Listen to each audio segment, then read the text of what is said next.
So I am here to plow through the annoying parts of this story to get to the horror parts. It's supposed to be one of the best horror manga, and super interesting, and people told me that that the annoying anime parts will die down. I just have to get through it, and then the next chapter it'll be better, and so forth and so forth.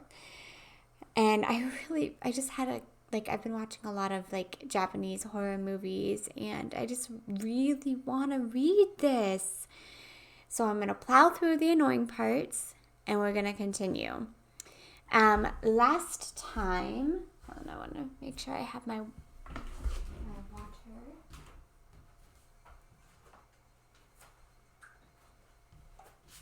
Oh, sorry, honey. I can't see you. You're all black. Come here. I'm sorry.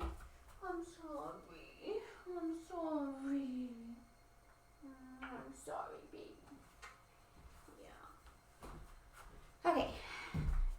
Sorry, I hit my cat in the face with my foot because he's all black and I can't see him. Okay. So here we go. Last time, we started hanging out with the green girl's twin sister, and we went on a date, and then some creepy cult thing happened. Some guys jumped me. Some guys jumped the main character, and some guys jumped the main character, and then all the townspeople came and surrounded them. It was really creepy and weird.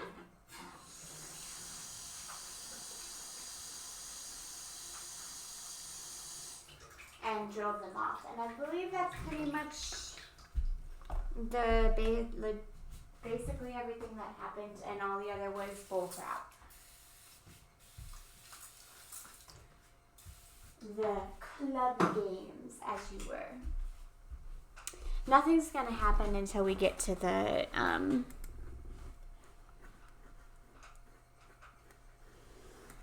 festival.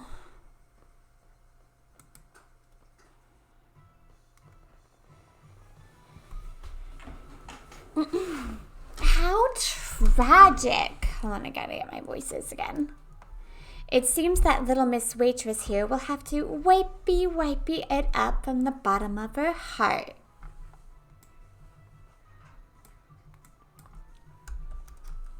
The conversation suddenly veered off in an odd direction. Hey, what did he say? Wipey? Did he want Shion to wipe him down? Right over that obviously apparent tent he had pitched over his crotch? But that is, Wipey!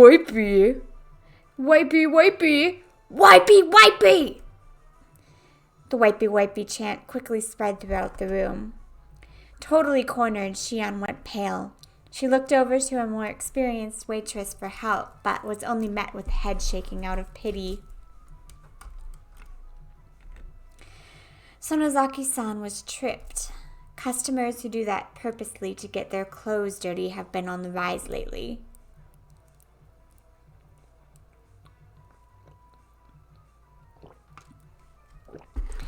So you're saying she was tripped?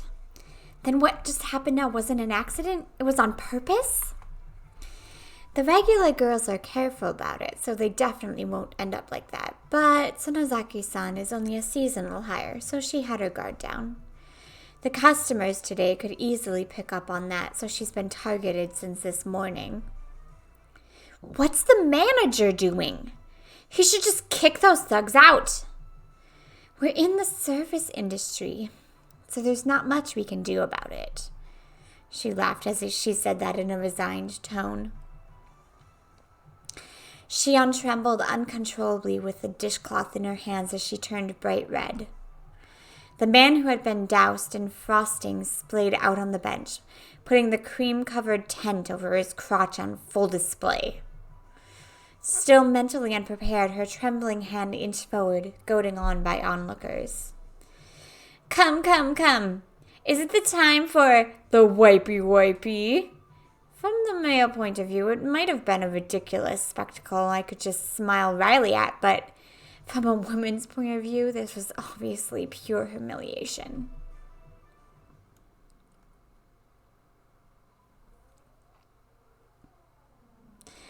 When I was trapped by those thugs and had been paralyzed with fear, Shion fearlessly stood up to them and saved me. Still as humiliating as it was, Shion was also partly to blame for this, and it wasn't as though her life was at stake, right? Even these guys, they were just going to jeer at her in a bit of a lewd situation. It's not like they were going to eat Shion alive or anything. It'd be alright if I just consult her afterwards. Even I was scared. But Kei-chan was in trouble, so I had to be brave and do my best. When I, a man, was being assailed by 3 thugs while paralyzed with fear, Shion saved me without a second thought. What about now? These sleazy, filthy degenerates were trying to pin the blame on Shion. This time our roles were reversed. Hey, Keiichi Maibara, if you don't save her now, when will you be able to repay the debt you owe her? You scared, Keiichi Maibara? At that time, Shion Mion didn't even show a hint of hesitation. Then what about now? I'm not hesitating. Then what? If you're not hesitating, then why aren't you helping her?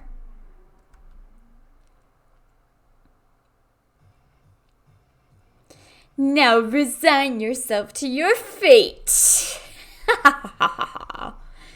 Shut up, you greasy fat ass. Get out of here before I get angry. I grasped Shion's shoulder firmly and pulled her behind me. Kei-chan? It seems you don't understand. Yonder waitress was the one who wet my pants. This is her punishment. The one who needs punishing is you. Enough with the empty words. If you're a man, talk with your fists. Thud, smash. My body was lifted into the air like nothing. I was thrown right back into my own seat. This guy is strong? No matter how you look at it, the athletic and Miss Lardo aren't even in the same area code. Many otaku are unexpectedly well versed in some obscure martial art. Don't be misunderestimating us. The man smirked, showing off his gum line. Kei-chan, are you okay? Oh, damn it, how lame must I look right now? You were tripped, weren't you, Shion?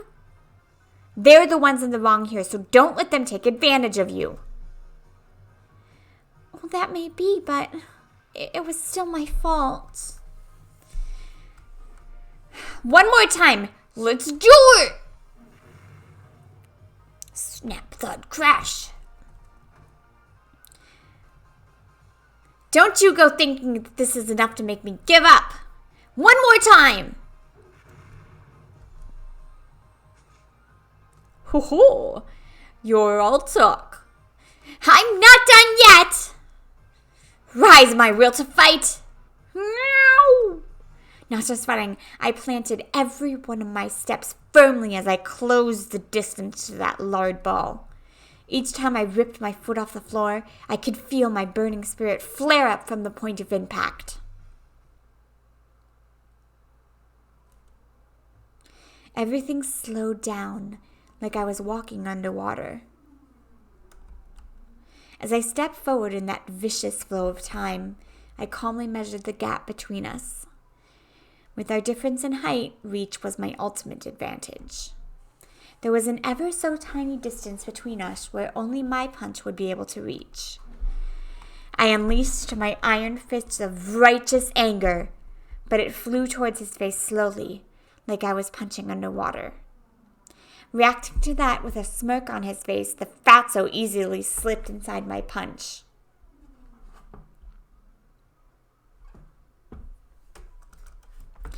I hadn't realized it until now, but in this mired time I was able to observe his baffling counterattack with almost painful clarity.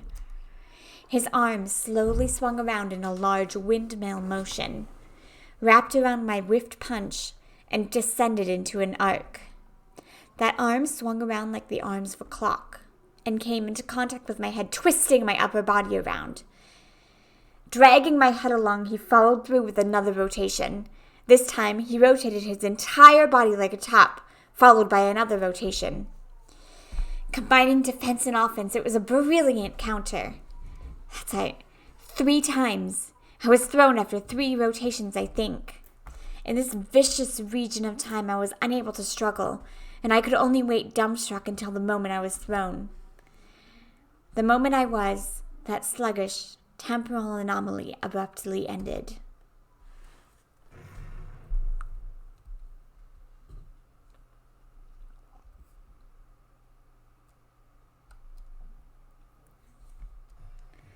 You lack training, young man. I was loath to admit it, but against somebody trained in martial arts, I couldn't win this through force alone.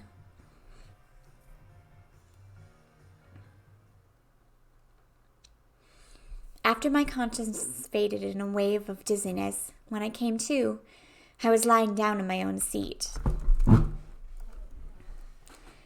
Thankfully, you weren't injured.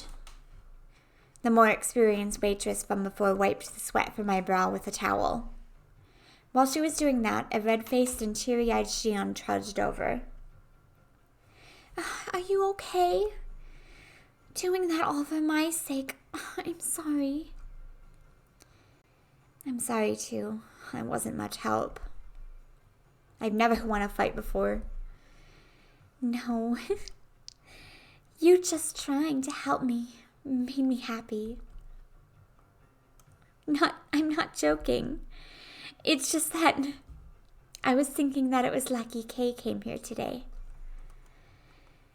As she said that, she stuck her tongue out teasingly. She wiped off the whipped cream with the washcloth she was holding in her hands. Sonozaki-san, you can take your break now. You still have 1 or 2 hours left, don't you? Oh no, it's fine. Even though it's just part-time, it's still a paying job. I want to work properly while I'm on the clock. So really, you don't have to worry about me. She couldn't even put up a brave front. I would never even think for a second that Mion could be that weak.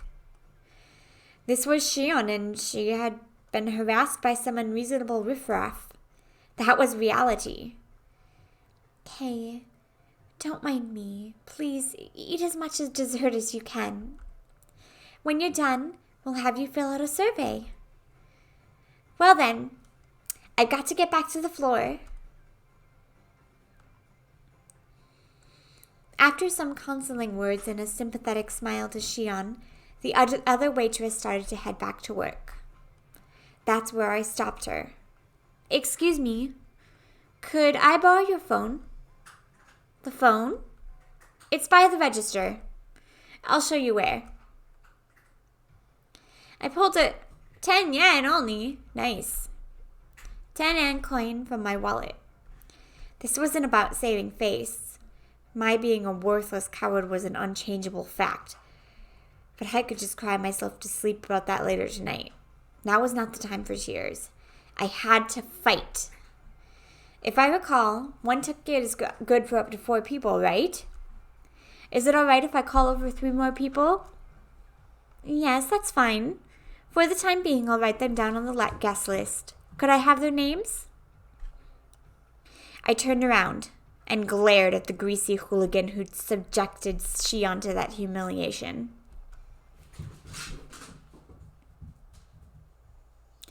There are 3 things that aren't working in your favor today, punk.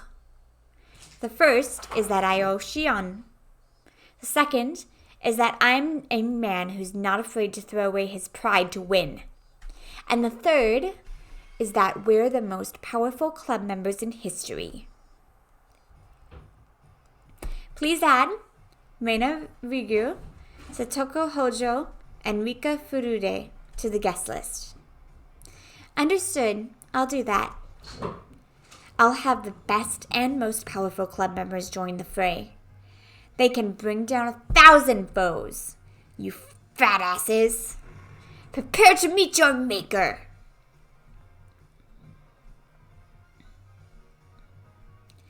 This is a nice restaurant. Oh, the uniforms are so cute. Maida wants to wear them too. Oh. On top of that, we're being treated to dessert. I'm deeply moved. Yeah, eat as much as you like. Don't worry about my share. Kate-san, enough with the charades. Let's get to the point. Reina and Mika put down their forks when Satoko broached the subject. After looking at them for a few moments, I pressed my forehead firmly into the table. I beg of you. I don't care if you make fun of me or how pathetic I am. Please, lend me your strength. The three of them seemed surprised by the sudden turn of events, but nevertheless listened to what I had to say without making fun of my unusual behavior. Oh, what's the matter? Something happened, didn't it? Actually, Mion's younger sister, Shion, is working part-time at this restaurant. Oh, that little sister you were talking about, right? Could it be her? Could it? She resembles her. Resemble? That's just Mion with her hair down, isn't it? I didn't know what to say. If Keiichi says that's Shion, then that's Shion. They might be twins, but can they really look that much alike? They're called monozygotic twins. They really can look identical. Reina gave the most plausible explanation, so everyone else was convinced. Well, then, do you believe me?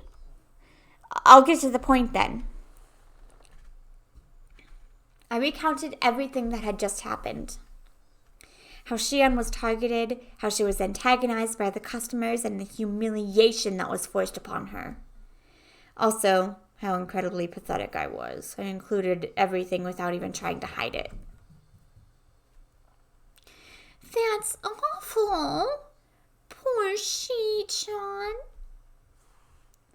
However, for you to be unable to help her, there should be a limit to how unsightly you can be.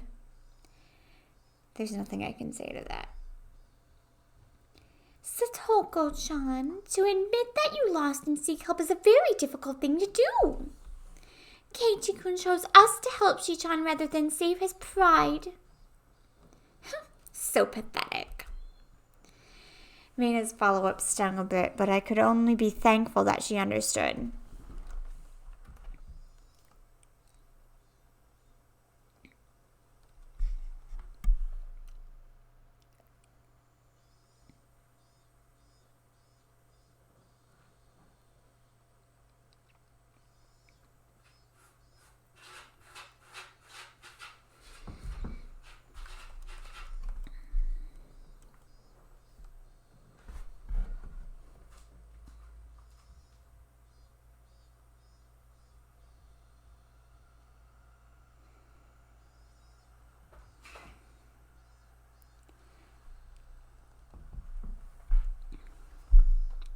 Then what should we do?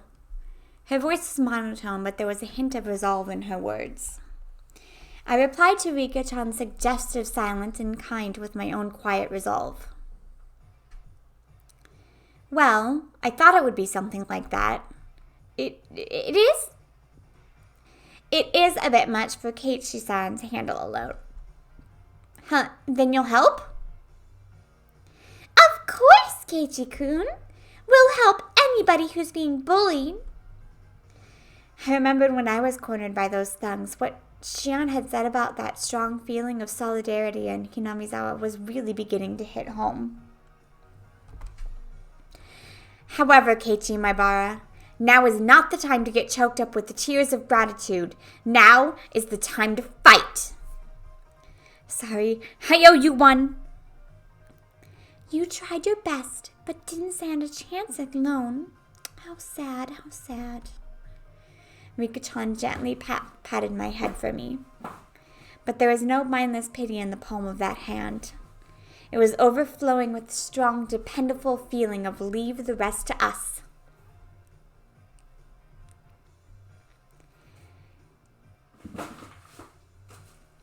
Mion can't join us due to various circumstances, so I'll temporarily be taking command.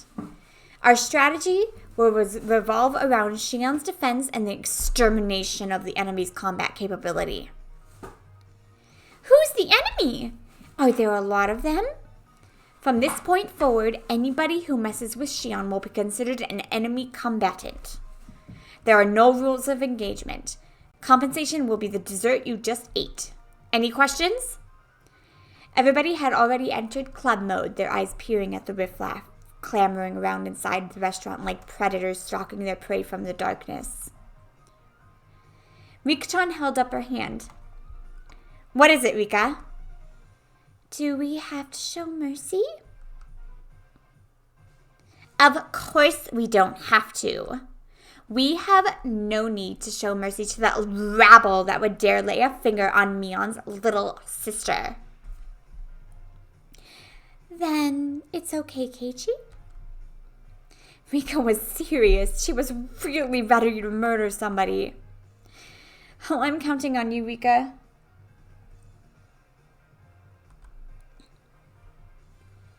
I, Keiichi Maibara, shall assume all responsibility.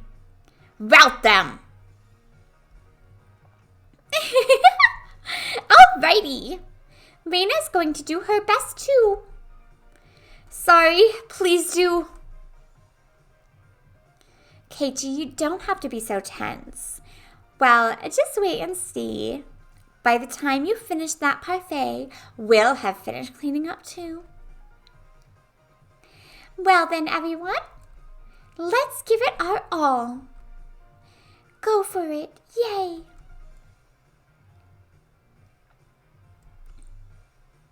Thus, the most powerful warband the world had ever known, trained by Mion, began to move. I was the oldest, the only boy, and behaved like a leader, but when you consider our club activities, I was by far the most junior member. Individually, everybody besides me had terrifying combat capabilities. If all of them combined their strengths to protect Shion, I couldn't even imagine. I was probably about to witness something terrible and awe-inspiring.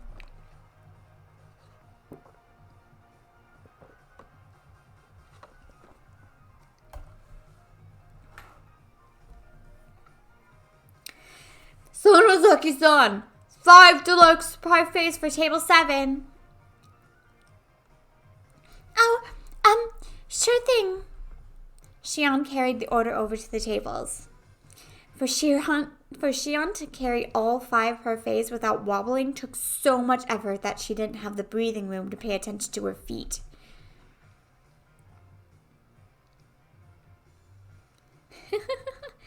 Comrades, here she comes yet again. This time, we'll have her spill everything on my pants, and we'll have her wipey right down to my underwear. It was the same wipey scheme that had occurred just a short time earlier. This time, another one of them was trying it out for himself. The very depravity of these men was itself a full-out attack. Reina, this is Keiichi. Ambush them around the tables 5 and 6. Reina, do you copy? The restaurant's uniform's so cute. Oh, I want to take them home. Shion, her bottom swaying while carrying the parfaits, was being chased by an equally swaying Reina. She was supposed to be escorting Shion, but Reina was instead transfixed by the back of her uniform. For a normal person's point of view, it's probably like having a fox guard a hen house. But when it comes to Reina, things are different. Cute mode, 120% synchronization. We've won. When Reina is in that state, even the laws of physics don't apply. Shion's legs, unsteady and defenseless, were being targeted by those sleaze bags. Now, my comrades! Hail, Fuhrer, shining Lucifer of the Harumi Mecca! A leg snaked out to trip Shion's defenseless feet. Egads, 3 of them at once!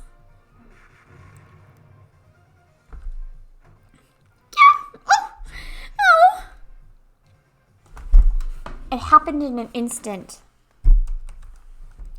The 3 fools writhed in pain as their legs bent at unnatural angles. Oh, what is this madness? Oh, Reina teetered into view and gave them a warning. No mischief, okay? No means no. No. Reina's going to be the one to take her home.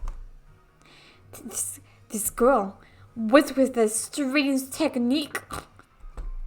The human scum clutched at their bruised ankles as they passed out. That's Irina-san. No matter how many times I see it, it's always frighteningly quick. It's an unbreakable barrier. Anyone within a 2-meter radius who attacks Shion is completely obliterated by Reina.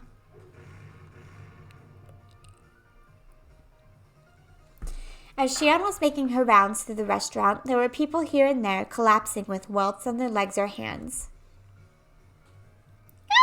Oh, Keiichi-kun, this is Reina. There's nobody left that'll bother Shi-chan. So I'm going to take her home now. Reina, this is Keiichi. Good work. Please continue the mission. Also, permission to take home denied. I repeat, permission to take home denied. Then I'll just look. Oh. I guess just looking is fine. That wouldn't prevent her from guarding Shion, so I guess it's okay. Anyways, thanks to this, I knew who had tried to mess with Shion. Anybody who was clutching at their arm or leg while they were writhing in agony was basically branded by their bruises. Currently, we have finished identifying all enemy forces. Proceeding to next phase. Satoko, this is Keiichi. What's your status? This is Satoko. That's a rude way to ask. Keiichi-san, exactly who do you think I am? Satoko was in the kitchen. She had spread open a sketch of the restaurant on the counter, replete with ordered chits and their destinations, and now was sorting through the freshly made desserts. Hey, what are you doing? Now, Sonozuki-san, it's all right. Just leave it to her. More importantly, we're taking all these orders out at once, so I'm counting on you. The veteran waitress was briskly directing her juniors as the trays went out one after another. All the desserts that had passed through Satoko's hands were now delivered at once. Oh! Whoops. Lots of cute desserts are coming. Oh! I think you know this, but don't touch them. At least if you still value your life. I know, but no. Certainly they were all incredibly cute-looking desserts. They were all works of art that you could enjoy before even taking your first bite. However, since Satoko had meddled with them, they were nothing more than an unpredictable danger. Blissfully ignorant of the fact that they were the men now stuffing their faces. Ugh. Oh, this is... Ugh. Almost right away they realized that something was wrong. Satoko, what did you mix in there? It couldn't have been salt or Tabasco, right? My, what are you saying, Keiichi-san? You said no mercy. I might not look like it, but when I get down to business, I like to be very thorough. As she said that, she twirled a dubious file in her fingers before putting it away smartly into her pouch. Rika, this is Satoko. The customers are moving. Escort duty is all yours. Leave it to me. Come to think of it, I didn't see Rika-chan anywhere. Where could she be looking? Clatter, clatter, clatter. Several men stood up suddenly from their seats, surveying the restaurant for something. That restless fidgeting, and that look of relief when they found the single placard hanging from the ceiling. Written on that placard was the word restroom. They began a mad rush in that direction. It wasn't just one or two people. All the people that were branded as the enemy were standing up from their seats while clutching at their stomachs. Oh, I think I was a little too greedy. Where's the washroom? Me too. Not a number 1, but a number 2. I need to cash out, meow. Where's the toilet? I found it. Hurrying for it now. I felt dirty just thinking about what Satoko probably did to their desserts. The problem was how to follow this up. I was intrigued, so I followed the rush of men to the toilet. The narrow hallway connecting to the toilet was crammed with about 10 men. What is this? As I peered over to see what was happening, it seemed that the toilet was clogged and backflowing, unleashing a loud gurgling sound and a terrible stench. Ugh. There was no way to use it in this state. Damn, that's Satoko. What a frightening display of power. No, this wasn't Satoko's doing. It was divine punishment. Yeah, they were just unlucky. I'll just apologetically ask one of the employees here to clean it up. I can't do my business like this. Oh! What do we do, meow, comrades? It was a brilliant combination of traps, but it would be better if there were one more push to the kicker. Seeing as it was Satoko, she wouldn't have overlooked that. No, then it's time to this. It's time for the last resort. Faced with the moral dilemma, that man had only one other option. Women's toilet. Isn't using the girls' room gonna get us in trouble? I'm pretty sure there's no female customer today. Why didn't I think of that before? Pam. Women's toilets are the best. What a brazen bunch they are. The men's sweat now pouring from their brows made a mad rush to the girls' room without any hesitation.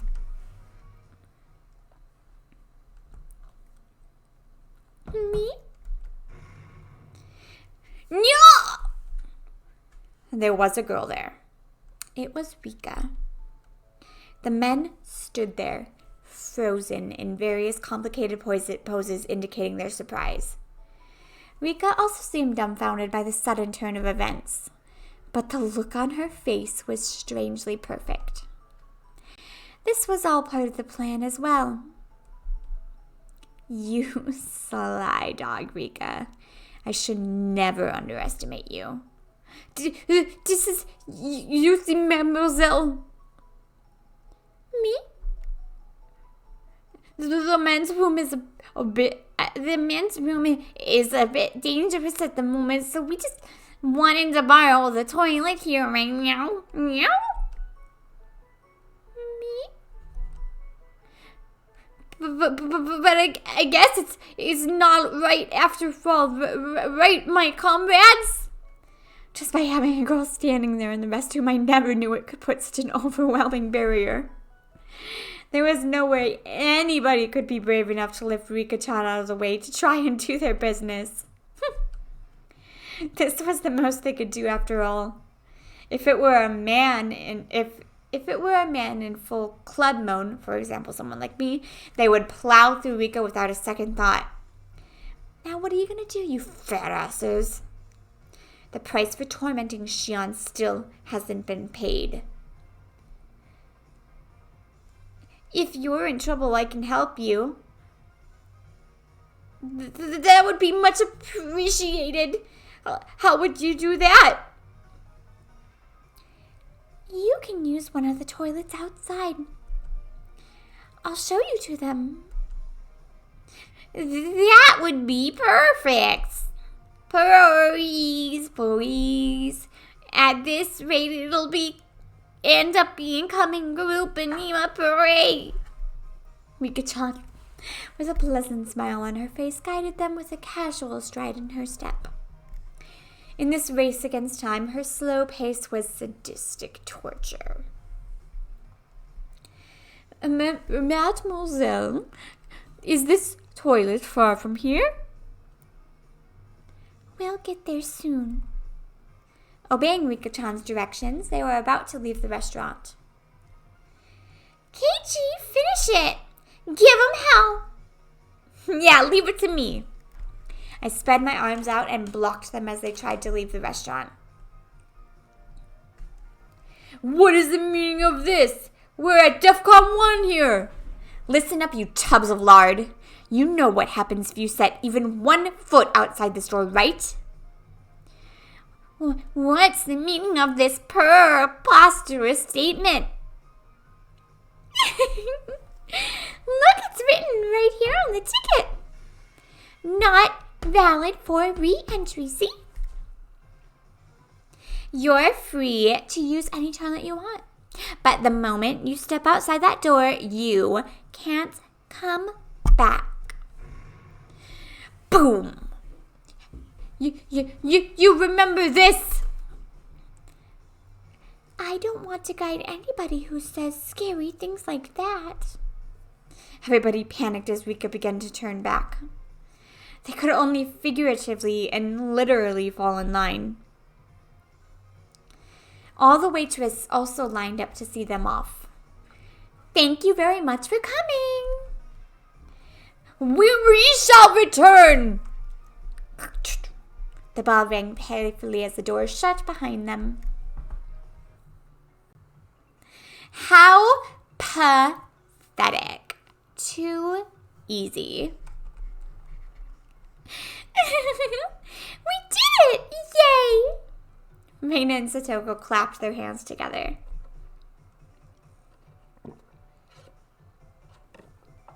Whew!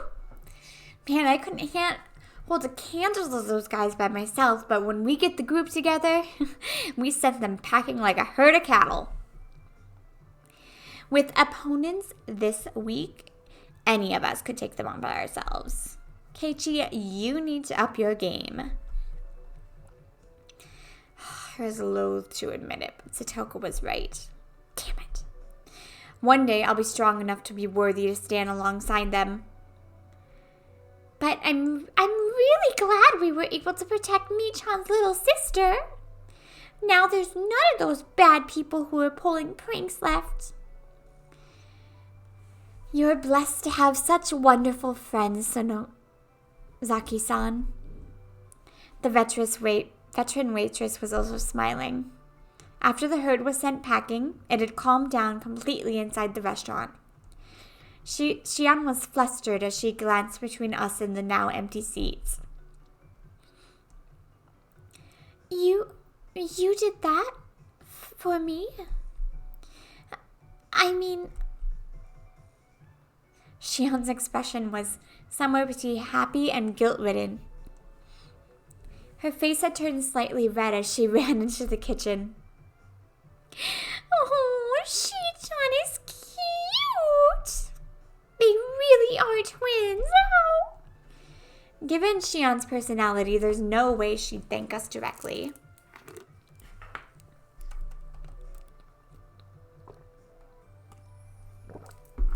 We may have been a bit excessive in our needs, but I'm really glad we were able to save her. I think you know this already, but Sonosuke-san is very grateful.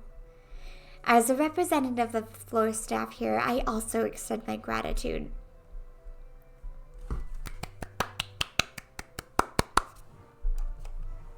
The applause quickly spread throughout the entire restaurant.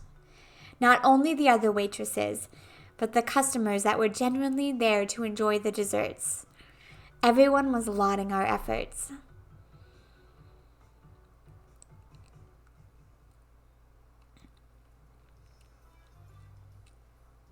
When we had mostly finished eating and were filling out the survey, Rika made her return. Oh, good work. Did everything go all right? You took a while. I'm sorry. I got lost on the way back. It was a lot of trouble. Rika likes to stray down some pretty strange roads, so she gets lost pretty often.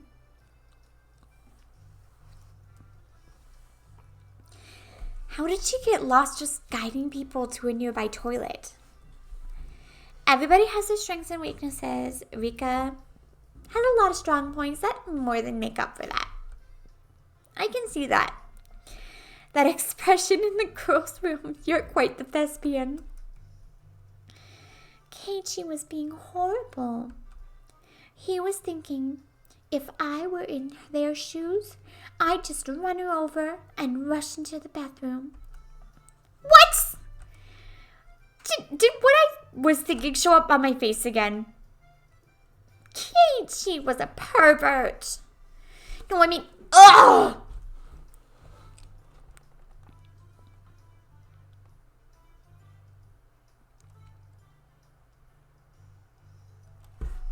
I could laugh about it then, but a few days later, a newspaper headline read, 10 unidentified men were taken into custody in Hirayama.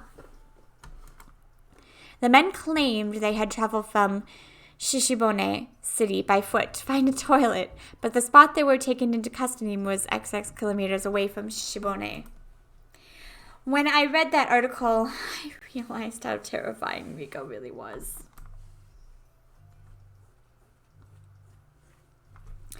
Well, thanks for treating me. I'm happy that you called me here today. Oh, are you going home already? You can stay a little longer. I was in the middle of organizing some drawers. If I leave it like that, I won't be able to put out the futon. Oh, I guess that's true. Oop. Looks like I called her at a bad time. Yeah. When Rita phoned her, she was in the middle of cleaning her room, but she still came. Well, it was an emergency, so it couldn't be helped. Besides that, I got to eat a lot of sweets, so I'm very happy. Thanks for today. Thanks for today. Sorry for calling you out suddenly. Tell Shion I said bye. I'll be taking my leave then.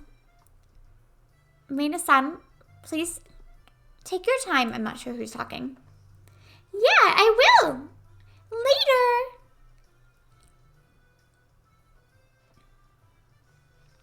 Rika and Satoko, in a good mood, horsed around with each other as they left.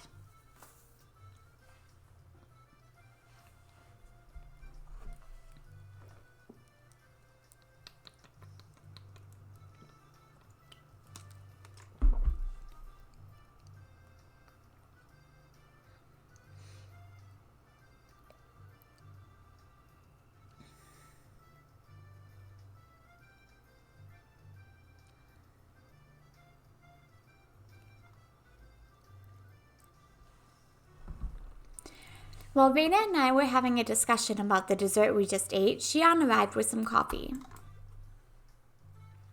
Oh, did the two little ones leave already? Hearing them called the little ones was so strange I inadvertently burst out laughing.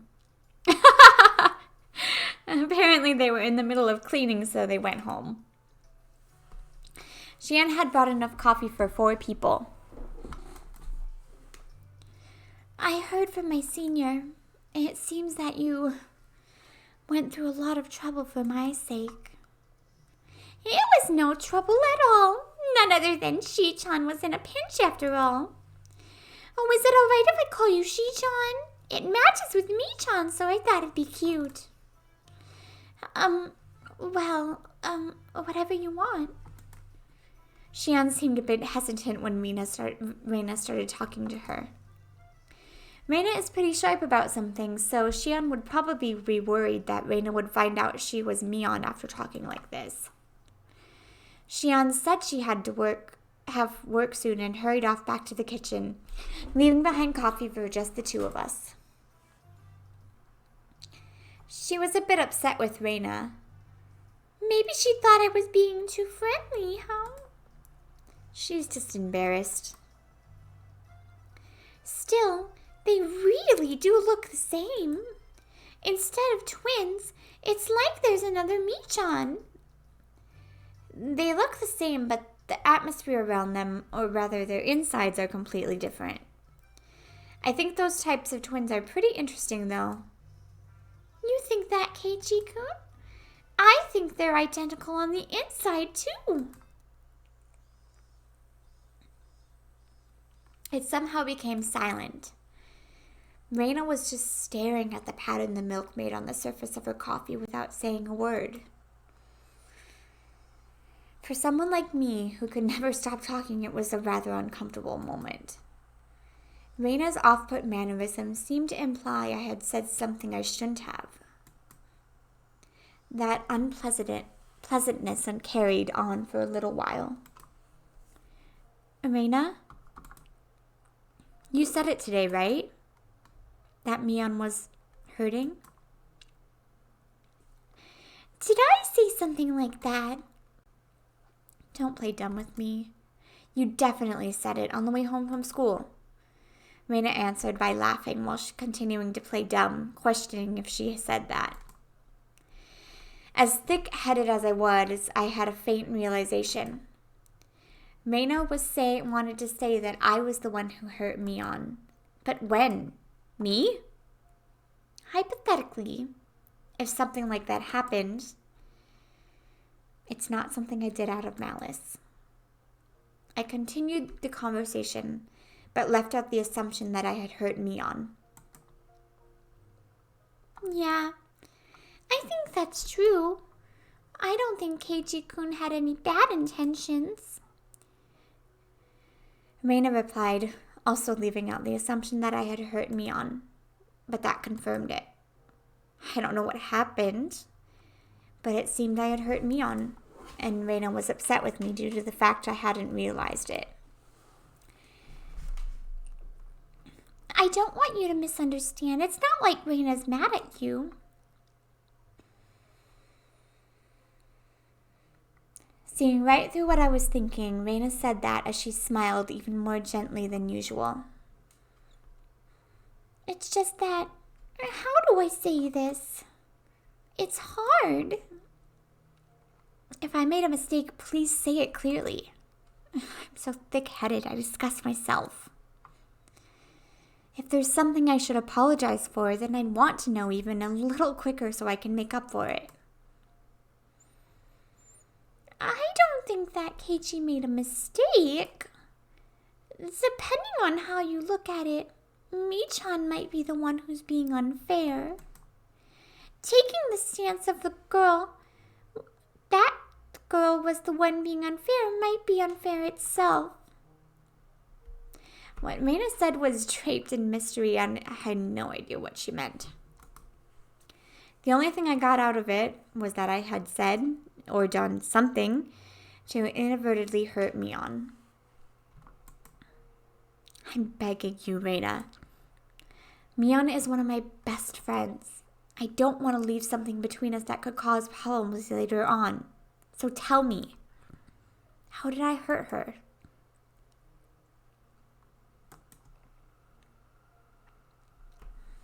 I can't tell you.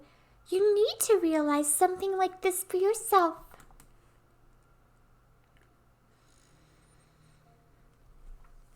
Reina was smiling like she always did, but spoke bluntly.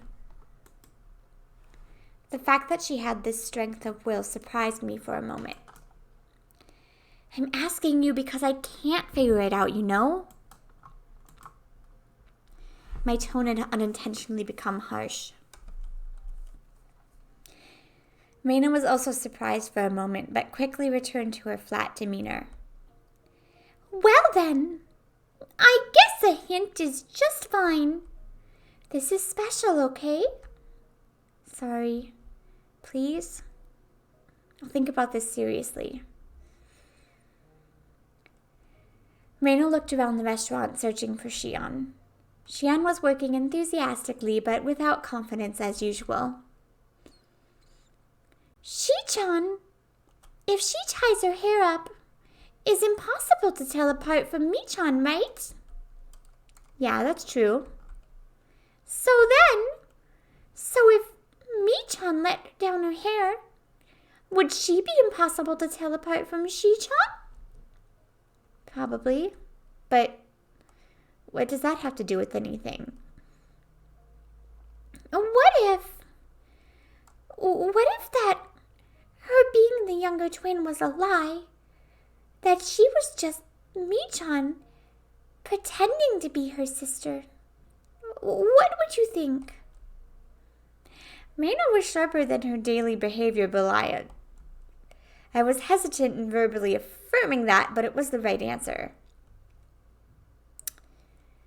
It might be unfair to answer a question with another question, but if, like you say, Mion is just pretending to be Shion, what purpose would that serve? After maintaining the silence for a while, Maina glanced at the clock. That's what I want you to think about.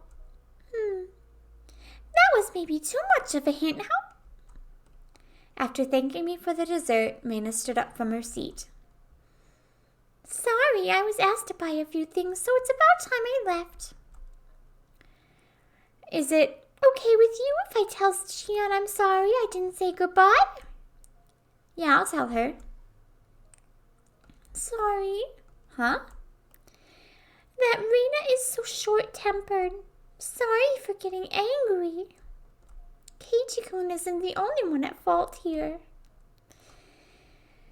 Maina was harsh in her apology, but I was the one who really should have apologized. I think to Mi-chan, it's something that doesn't bother her much anymore, so if you want to forget the whole thing happened, that's fine too. But, as you see, as a girl, I hope that Keiichi-kun realizes it by himself and comes to apologize of his own volition. Oh. Switching to cute mode only at the end, she disappeared in the direction of the register.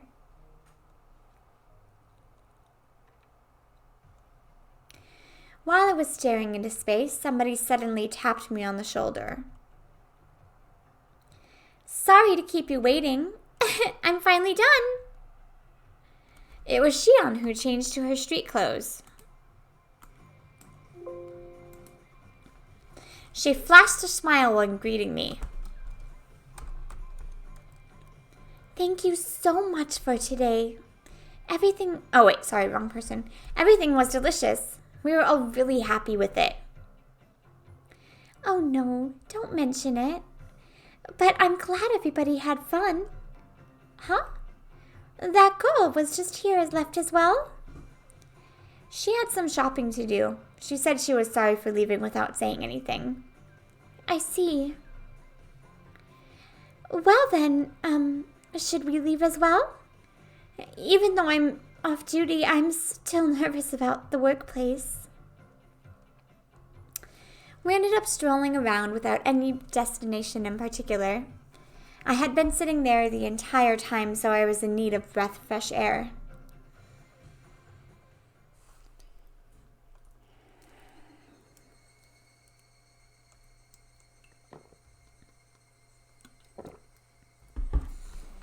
When we left, the sky had already become draped in a veil of darkness. Ah! It's gotten dark already, even though I promised I'd be finished early. Shion seemed upset that there wasn't much time left. Oh well, at least we've got a little time to chat like this. Saying that, Xian set out for the tree-lined boulevard behind the station. The front of the station was slowly becoming crowded with businessmen heading home. Well then, I guess I should start with an introduction. I was mistaken for my sister when we first met, so we never got to properly introduce ourselves. I could only smile and laugh wryly.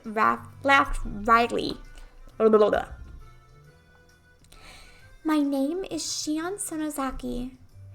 I'm only similar to my older sister in appearance. My sister is rough around the edges and hot-headed, but I'm a composed and methodical person. I remembered what Reina and I had been talking about earlier. I said that they looked the same, but their personalities were different, while Reina said they were both the same. I don't know what had tipped her off, but Reina figured out that Shion was Mion. Also related to that, she said that I had hurt Mion. Reina had given only one hint. That was, why is Mion pretending to be Shion?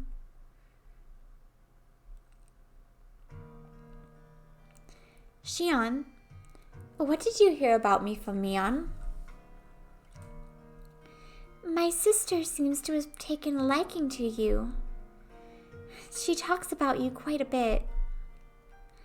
Like about club activities, about getting pranked and pranking you back. Boyish kinds of stories. You really do get along. Boyish kinds of stories? Come to think of it, I think there was something Shion told me before.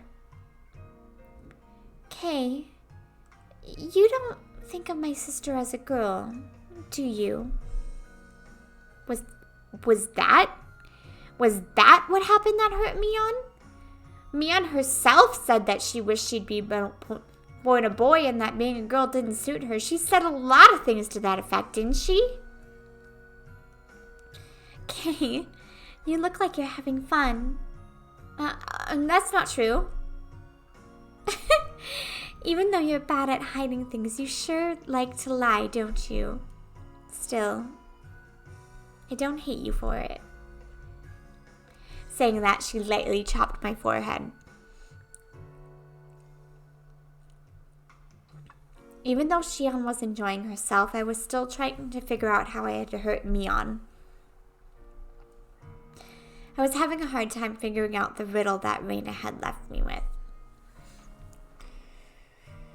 Hey, see that?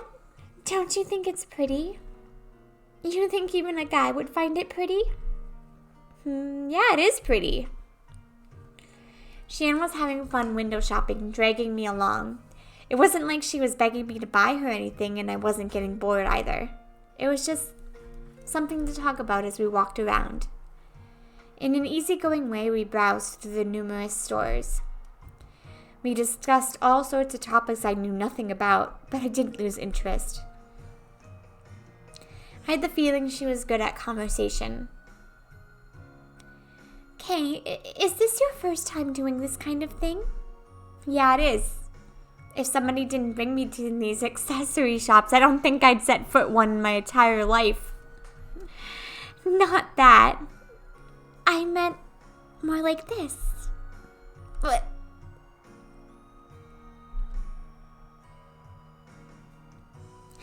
you don't have to act so surprised. It's not so embarrassing to link arms with a girl, is it? Shion's expression was a little bit miffed but suggestive at the same time. I'm not that embarrassed. If you want some arms, I can spare one or two. Here! You really know how to entertain someone. I see why my sister took a liking to you. If you don't want my arm, I'm taking it back. Oh, come on. I'm happy to have it. What is with that face? Laughing in good spirits, she unlocked her arm with mine. My heart skipped a beat. This question might be a bit mean, but I want to enjoy seeing your reaction, Kay. Have you ever been arm in arm with a girl before? Around a bonfire at a field trip doesn't count, by the way. That little devil. She was asking that question knowing full well what the answer would be. Well, the field trips are out. This is rough. I thought as much. That impish laugh really is the same as Mion's. You really are Shion, right? You're not just Mion saying that you're Shion, are you? Are you thinking that my sister might pretend to be me? I thought you were twins until now, but that way you mess around is just like Mion. You're just saying that. You can tell us apart easily. What do you mean by that? If my sister was holding your arm like this, would you get nervous? I would. I'd be completely on edge worrying about whether she'd be going for an arm lock. Shion laughed so hard she had to hold on to her sides. Is it really that funny? You're tearing up. No, it's just... I was just thinking about how hopeless my sister is. She isn't even able to get a young man hot and bothered while she's arm in arm with him. She really is a failure as a woman. I remembered once again that I'd heard someone say that before. Sometimes I think my sister would have been better off if she'd been born a boy. If she did, I might have fallen for her. Just kidding. Mion did say something about wanting to be born a boy. My sister is on the fence as to whether she wants to be a boy or girl. Well, it's just the price she pays for living an awkward lifestyle. Just leave her be. You've been saying some pretty harsh things about your sister right now. Mion has some soft parts to her that I don't like. The way Shion talked somehow sounded cold. Shion, do you not get along with Mion? Well, we get along well enough. Still, there's a few things for which I can't forgive her as her sister. Hey, look at that! Don't you think it's cute? I turned around to look at what Shion was pointing at. What was there was the familiar display window of a toy shop. The same shop that was the stage for the incident that occurred during last Sunday's club activities. What Shion was pointing at was a display with a plethora of adorable dolls that looked like the sort girls would like. I wonder why girls like these kind of things. It's because they're cute. Don't you think they're cute, Kei-chan? I'm a man, so I don't really get that vibe. Now, which one do you think is the cutest out of all of these, Kei? Shion, pulling my arm, motioned to the row of dolls. They were lined up like they were close sisters taking a commemorative photo. A few of them seemed strangely familiar. I've seen those four over there somewhere. Oh, I guess they really are famous, if even you know about them. Shion sounded kind of impressed. These are new dolls that were just brought in from England. They still have some available here, but around the cities they have trouble keeping them on the shelves. Even though they're supposed to be inexpensive, it seems they're starting to come at a premium. I guess girls still like these kind of things even as they grow up. It depends on the person. But I think that girls who don't like dolls and stuffed animals are pretty few and far between. Even my tomboy of a sister said these were adorable. Oh? Even Mion says they're adorable? That is pretty amazing.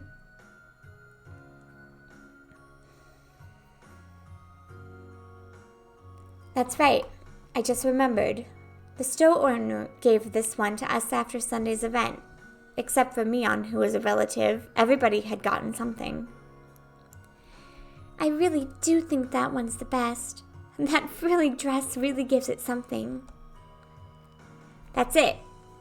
That's the one the shop owner gave to me. So it seems, Chien replied softly but clearly. Uncle Yoshiro gave these out as thanks for helping liven things up at Sunday's event. It seems he gave them to the 4 friends my sister brought along. So you got the doll with the dress then? What did you think? It was really cute, right? As a man, there's no way I'd think that was cute. So, what did you do with the doll? I really wasn't going to do anything with it, so I gave it to someone. To who? As Xian laughed, I could hear an audible click run through my head like the piece of a jigsaw puzzle snapping into place.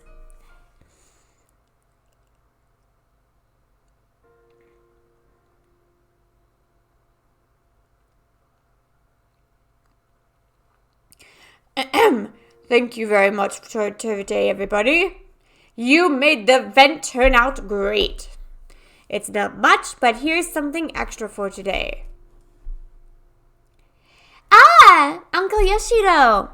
Isn't there a little something for me too? My. Quite an adorable one, is it not? When Satoko and Rika opened up the bag, there were cute little stuffed animals inside. Wow, they're so cute! Can I take them home? I really can! Which means there's something for me too? Whoa. I got a pretty adorable one. It was a stuffed toy wearing a beautiful dress, one you'd use to play house. Mina's eyes were glued to my stuffed doll. Satoko was the same, and Rika too? I see. It wasn't just Reina, Satoko, and Rika. There was one other person who seemed jealous. Kay got the one that fits him the least. Not wanting for her expression to give it away, she had to say that to hide her embarrassment. Well, I guess it's cute and pretty, I can admit. It's adorable, but a doll with changeable clothes is. If you walked around with it, then you'd be treated like a weirdo starting tomorrow, definitely.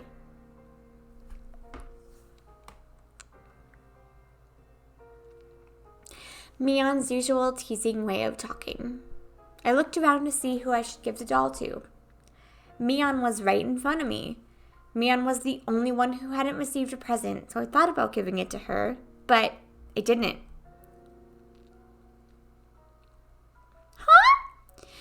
You're giving it to me? To Reina? Thank you!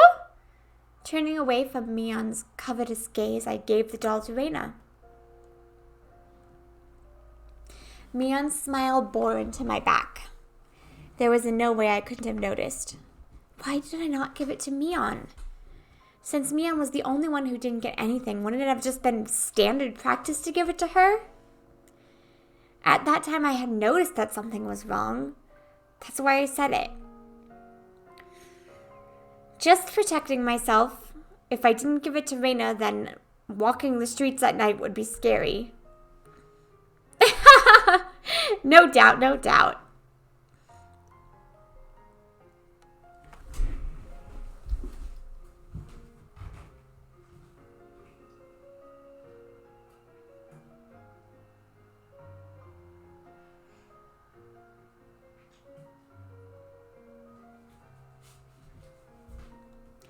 I thought about giving it to Mion, but it just didn't feel right.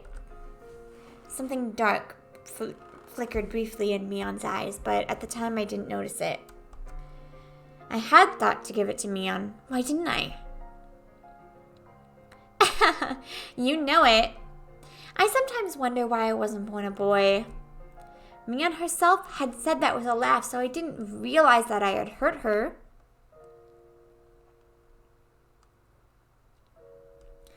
That's right. Mion is more suited for cool things. So, I think having you help me out here was the right choice. Huh? Shion asked, probably thinking she misheard me. Oh, I flipped that out. That uniform, it would never suit someone like me on. But if it's Shion, I think it works. Huh? You mean that, Shion, like Reina, often does, spaced out and turned bright red. Mion seemed really happy. She seemed happy that I complimented Shion. Saying that it didn't suit Mion, but that it suited Shion, saying that it suited her seemed to make her happy. Mion's younger twin sister. She's got a different personality, but she's a dead ringer for Mion. That's right. We do look similar, but our personalities are completely different. I'm very kind and thoughtful, but Shion has a cold and scary personality. Wow, that's like the opposite. I think that when you guys were born, Shion got all the feminine aspects. Unlike Mion, oh, that's me. Unlike Mion, she's a cute, cheerful girl. Mion made a strange face that was both angry and happy at the same time. It seemed she was happy that I said Shion was cute. Sneaking a look inside the box to say that she just put some of the leftovers inside would have been a lie. There was an elegant meal stuffed inside. Is it really okay? There's not like a ton of hot sauce mixed in or anything.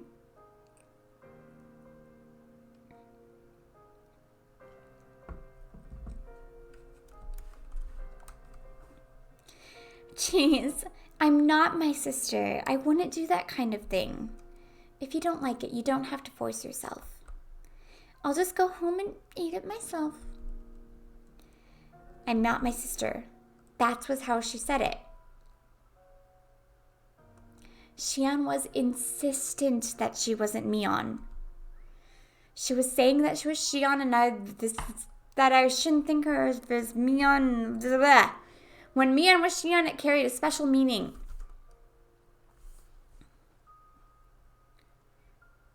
Mi-chan is mysterious, right? She's a girl, but it's like she's a guy. That's what Reina said. But you see, even that Mi-chan is actually really feminine. Reina? How much did Mion pay you exactly? That's not true! Jeez, I'm trying to have a serious conversation, you know. Reina began to pout. Now probably wasn't the right time to joke around. Mi-chan is the club president, so she's trying hard to lead everybody. But she's really a very cute girl. I really don't want you to forget that, Keiichi-kun. There never was a riddle to begin with. Reina was saying the answer right from the beginning.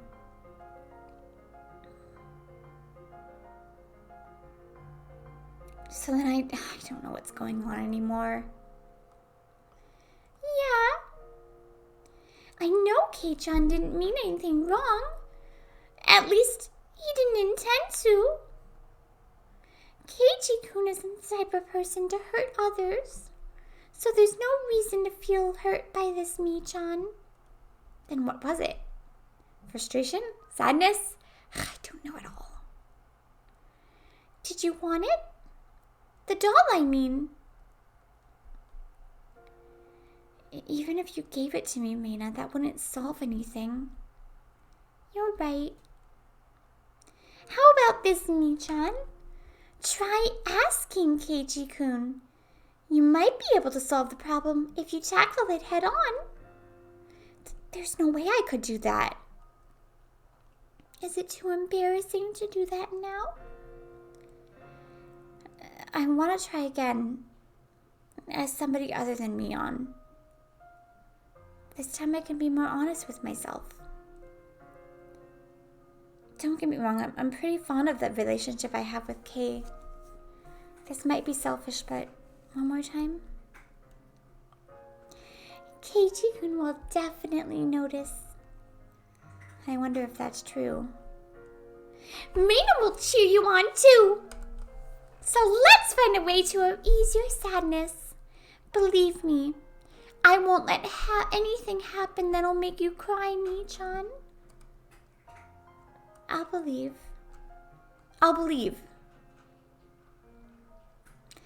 Keiji-kun will definitely come to understand.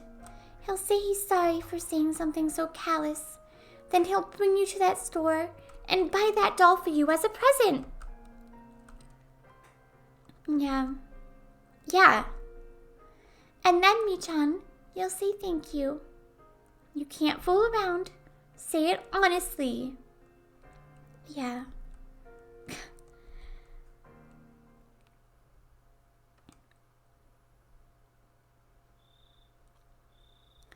If I said I wanted it, Kay, would you buy it for me? Mion said it quietly, doing her best to quell her embarrassment. I would have reflexively begun to lightly tease her to hide my embarrassment, but like Mion, I quelled that impulse. Okay, Mion. As thanks for everything until today, I'll buy you whichever one you want. My voice cracked with the unfamiliar words. In order not to lose to Mion trying her best, I tried my best as well. But I'm not Mion. I'm Shion. Shion, then. I'll buy it for you, Shion. Shion looked down, red-faced. She pointed at the doll in the dress through the store window. Is it really okay? The one in the dress is a little expensive, isn't it? This isn't a matter of price. This is a matter of feelings. When I was saved by Kay from those unsavory customers today, I was really happy. Even though my coworkers didn't save me, Kei-chan did. You grabbed me by the shoulder really firmly, right? Right then you were really cool.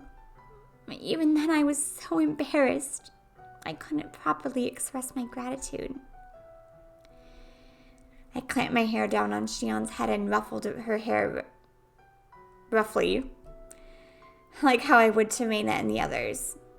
When I did that, Shion, like Reina, would have spaced out and blushed slightly. You don't have to think too hard about it. I should have just given it to you back then. If I did that, then everyone would have a good laugh. Shion didn't respond. She had turned bright red, like she was trying to hold back laughter and tears. I'll go buy it for you right now. Wait right there.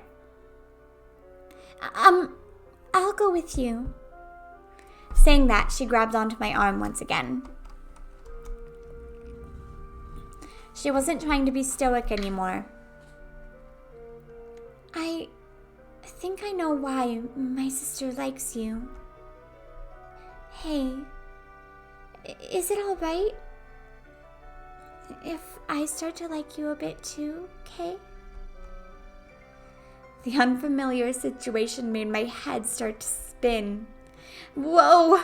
What am I doing? I had reached my limit. Smiling wryly to hide my embarrassment, I dragged Shion into the store with me.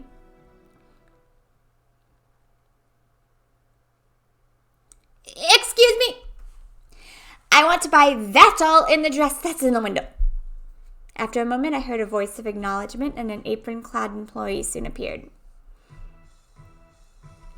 Shit. Kay? And why are you here? This has nothing to do with you. I'm on a date with Kay right now. What? Why is... Even if you ask why, I'd like to know the answer myself. Mion looked at me with an expression of confusion and surprise, but that was the same with me. If she was there, then who was next to me? I said it right at the beginning. I'm Shion Sonozaki, my sister's younger twin. Kay, you even called me Shion, didn't you? Shion, saying that, pouted cutely. What is going on? Tell me, Shion. Not much. I was wondering what kind of person this Kei-chan you were so infatuated with was. So I happened to give him a ticket to the Desert Festa. There, when I was being bothered by all sorts of troubled customers, Kei gallantly appeared and saved me by kicking them all to the curb, or something like that. What? Both Mion and I raised our voices pathetically, expressing our confusion to the utmost. Mion, you phoned me yesterday, right? I didn't. I have no idea what you're talking about. I delivered that bento for you, didn't I, Kate? That was me, right? Or was it my sister? The person known as Mion Sonozaki put together a bento and bravely went to a boy's home to deliver it, maybe? Oh, you're a lot bolder than you look, sis. With a loud pop, a trail of smoke began to rise from Mion's head. No, I don't know. CK? My sister says she doesn't know. So everything up until yesterday was me, Shion Sonozaki. You might have thought it was my sister pretending to be me, but with this, there's no doubt, right? I couldn't tell my up from down at that moment. If there was a mirror around, I could have seen my eyes go wide from the shock. Now, little Miss Shopkeeper, could you wrap that doll up in the window? It's the first present from the person I've come to love, so make sure you tie it nicely with a ribbon. Mion, completely flustered, was being cornered by a sly-faced Shion. My brain had stopped working. What? Huh? Kei-chan, what is going on? Well, let's go, Kay. It's already dark out, so I'll see you home.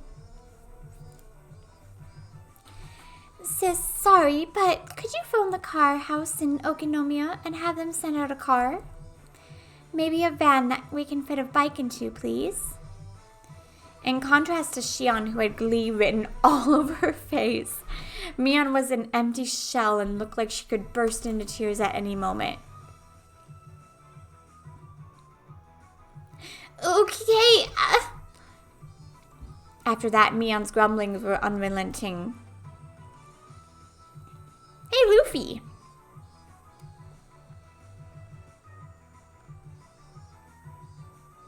You can tell the shirt and the hat and the hair.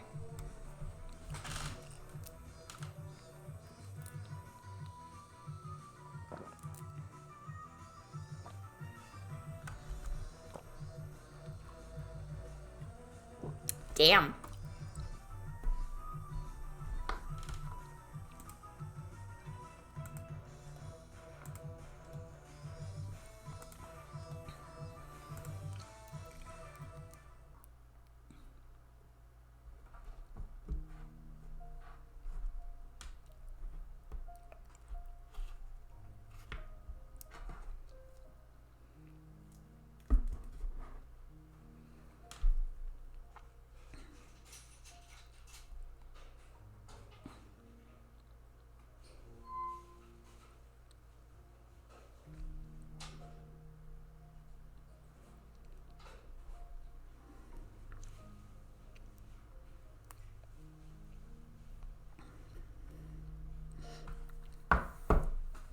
A little break.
continue.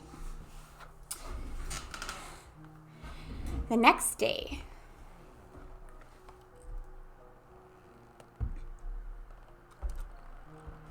it was this. Oh, I don't know who has been who at whatever point of time. It was a strange day where Mion was desperate to regain her composure. Every time our eyes met, she would say that she had something to do or that she had to use the toilet and run off. Unable to just watch, Raina was taking care of her the entire time. Mion, she's acting totally strange today. I know the whole story, but it's hard to explain. There are times when girls are emotionally unstable. It's best to just leave her alone. Turning around, I saw Raina calling me from the hallway. I wondered what it was. Keiichi-kun, over here. What is it calling me over like this? Is it a secret? That is. It looks like it was a disaster. Yeah. Mi-chan seemed pretty broken, but I somehow got her working again. I'm surprised you managed it. How did you exactly?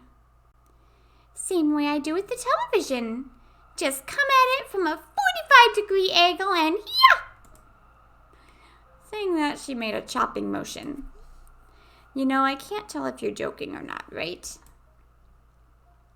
She'll be fine by tomorrow. Also, there's something I want you to do, Keiichi-kun. I didn't mean to do anything wrong, but I still feel guilty. I'm listening.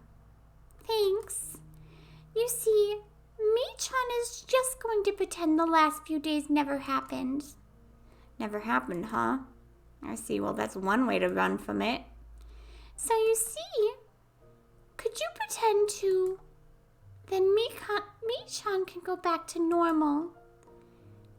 Just doing something as simple as that. Is it really okay? Please. Until Mi-chan gets her feelings in order, just go with it. Okay, I got it. Even though I shouldn't have been at fault, for some reason I felt guilty.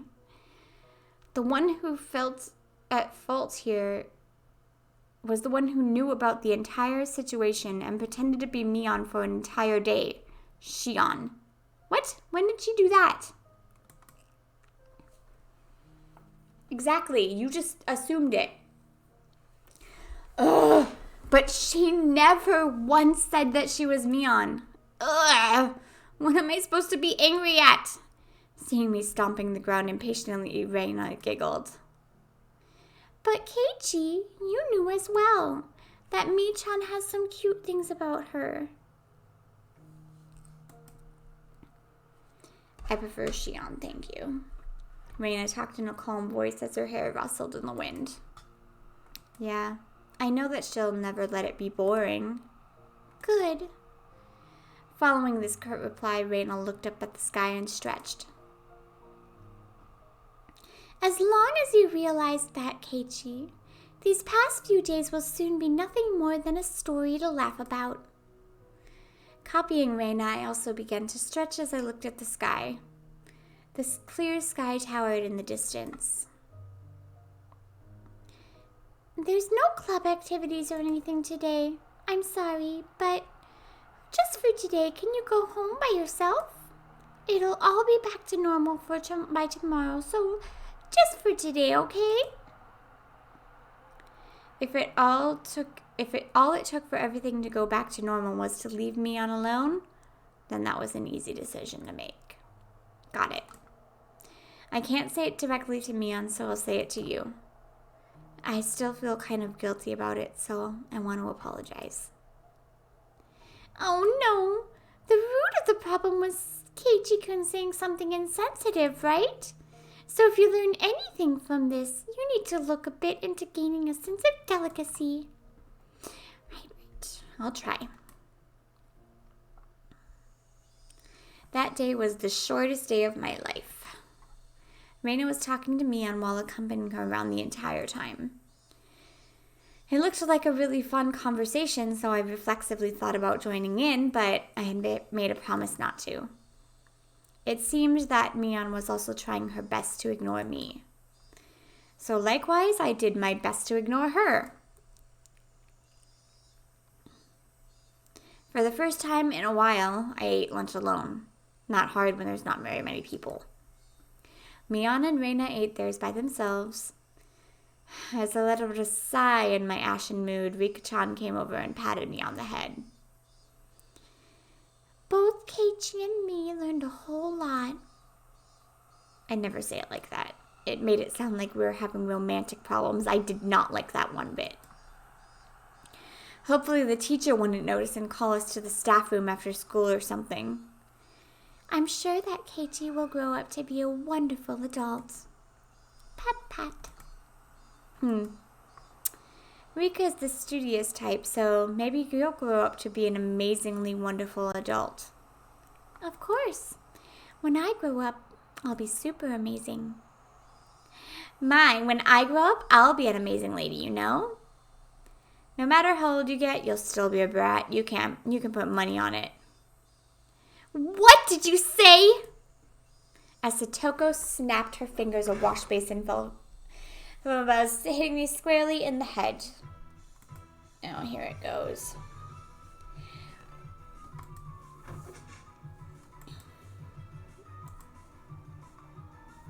It was a day I could thoroughly appreciate the value of having friends. Oh, it wasn't that long.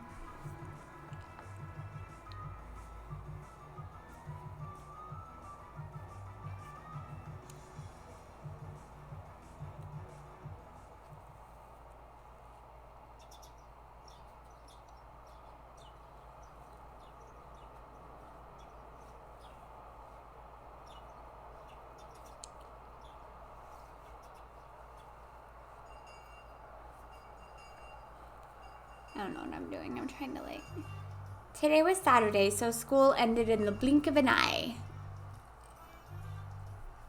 It really felt good to go home with the sun so high in the sky. On any other day, our club would have been up to mischief during our ample after-school time, but... Oh, yes. Sorores. But today, Rika had a rehearsal for tomorrow's Watanagashi to go to. How's that going, Rika? Don't you have it down in practice? I'll try harder than last year. You were so exhausted and sweaty after last year's ceremony. She'll look far more fit for the role this year. Please look forward to the fruits of her training. The Watanagashi festival everyone had talking about was tomorrow, wasn't it? The festival being in June felt a little early to me, but the onset of summer came quickly this year, so it fit in the image of summer festival pretty well. Okay, we'll be off then. Look forward to tomorrow. Good day to you all. Satoko and Mika waved to us energetically and then left. You know, I never asked, where is the festival happening anyway? I don't remember there being anywhere around here that seemed suited for hosting one. They do it at the Furude Shrine. We went there for a walk one day, remember?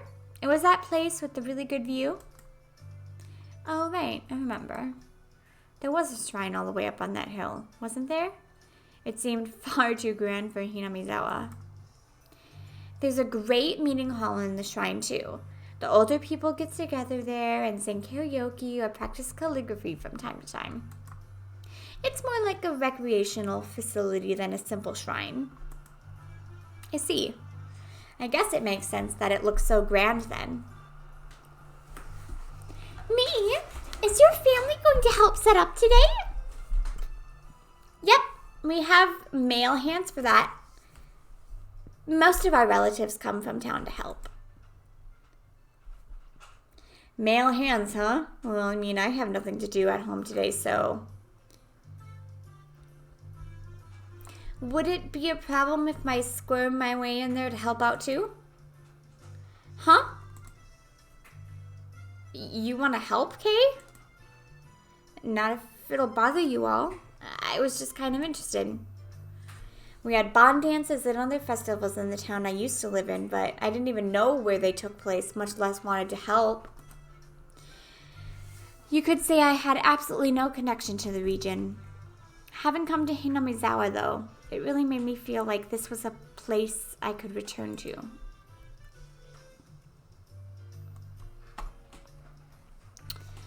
For now. Before I knew it, I harbored a little interest in the small community activity of preparing for a festival the day before. I wonder if you'll be able to, Keiichi. There's a lot of building tents and setting up chairs. I hear it's pretty hard physical labor. I mean, I wouldn't be doing it alone, right? The more hands we have, the faster it'll go. Mion here looked happy to hear that, but at the same time, her expression was complex, tinged with hesitation. Reina gave her the last push for me. It's decided then. You should go for it, Keiichi. He's all yours, me. Put him through the ringer. Well, I can't argue with the recommendation from Reina. Okay then. Go home first, put on some work clothes, and come to the shrine. Oh, and you might want to bring a towel to wipe your sweat, too. Got it. I may look scrawny, but I actually quite like breaking a sweat under the hot sun. Careful you don't break your hip, hurt your back, okay? Right, enough of my own old man spiel. I'll go to the shrine, too, as soon as I've changed. Mi-chan, do your best, too. Bye-bye.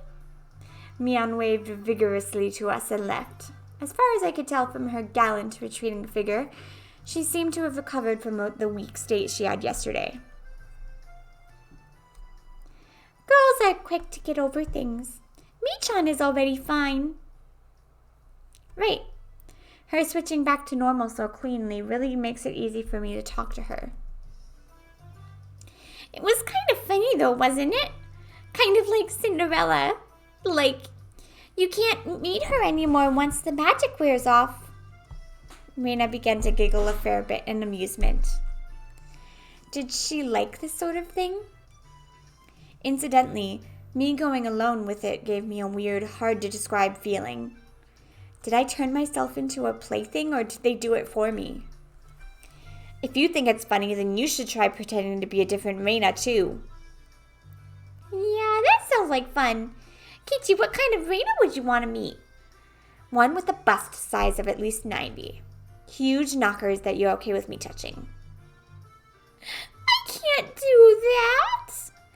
She'd be great at cooking, make me lunch, come to see me in the mornings. I do that already. I pull Reina's head into a tight grip, then start to pet it. You're Reina Ryugu, right? Reina, not Reina. So just stay as Reina forever, got it? Thanks. Have fun helping set up the festival. You got it. Let's meet up tomorrow. I got changed right away, and slinging a towel around my neck like Mion suggested, I set off for the shrine.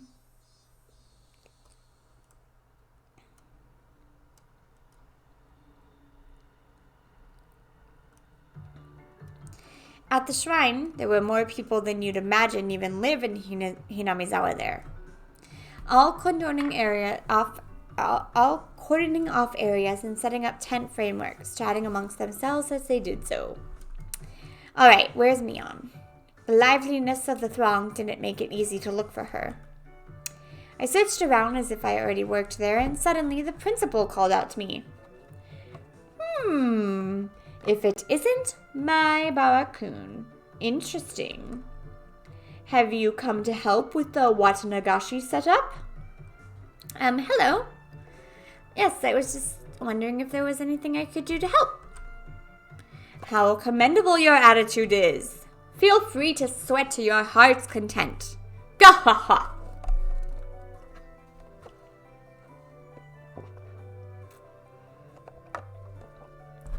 Spurred on by the principal, I came up upon a group of people setting up tents. Oh, what's this? It's Maibara-chan. Did you come all this way to help us? I hadn't found Mion yet, but I suppose I'd just get in her way if I ran into her. Yeah, I'm here to help. Just tell me where you need me. You young ones have all the vitality. Here, grab some work gloves. Ever built a tent before? No, never.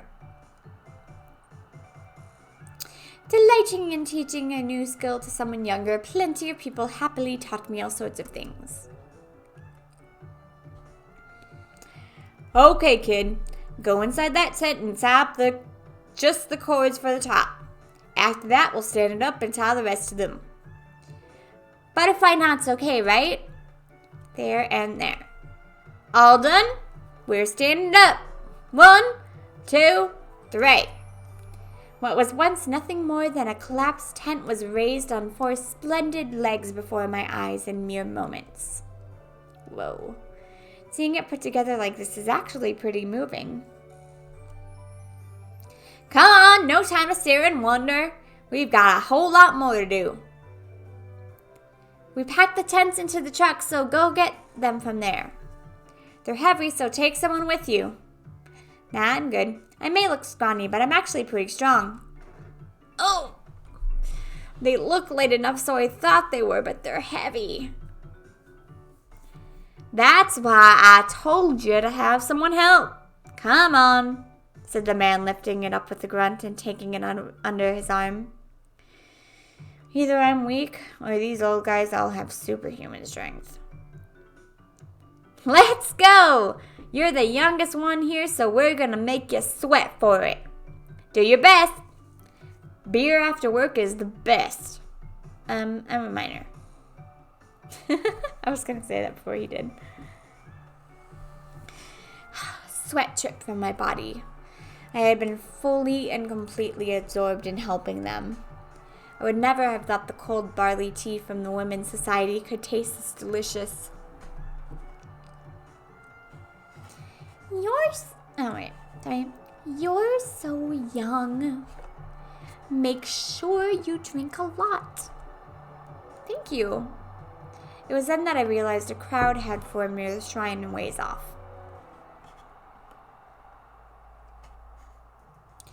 When I took a closer look, I saw a girl dressed in a shrine maiden garb, and a handful of old men looking like they were preparing for the ceremony together.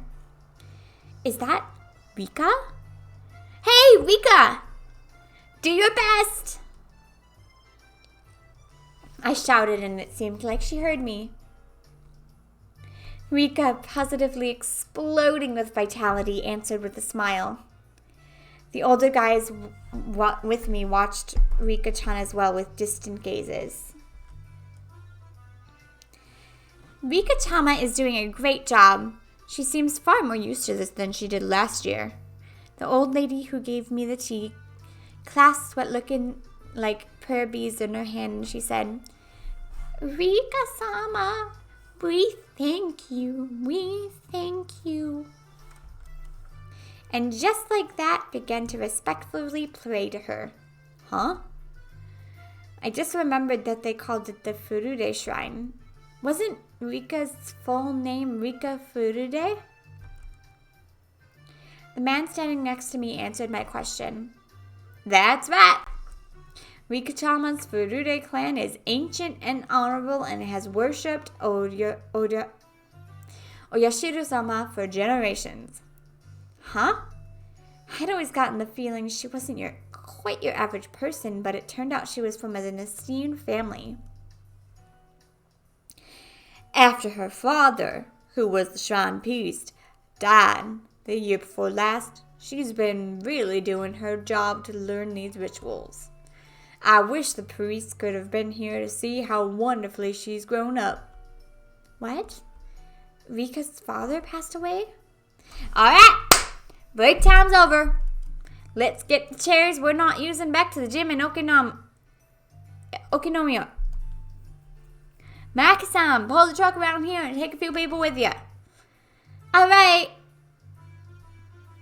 My Barakun, let's get to work on one last job. Ugh. You're gonna make me do more work.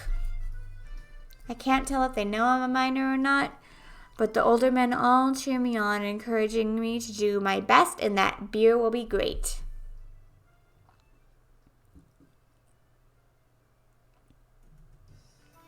Okay, working hard, I see. I passed by Mion. She was carrying a big cardboard box that looked like she was right in the middle of working as well. Judging by the sweat seeping into her shirt, it seemed like I wasn't the only one with hands full. I'm working my ass off. You work hard too. The beer's gonna be great. We were worked to the bone until the sun began to set and it started cooling off.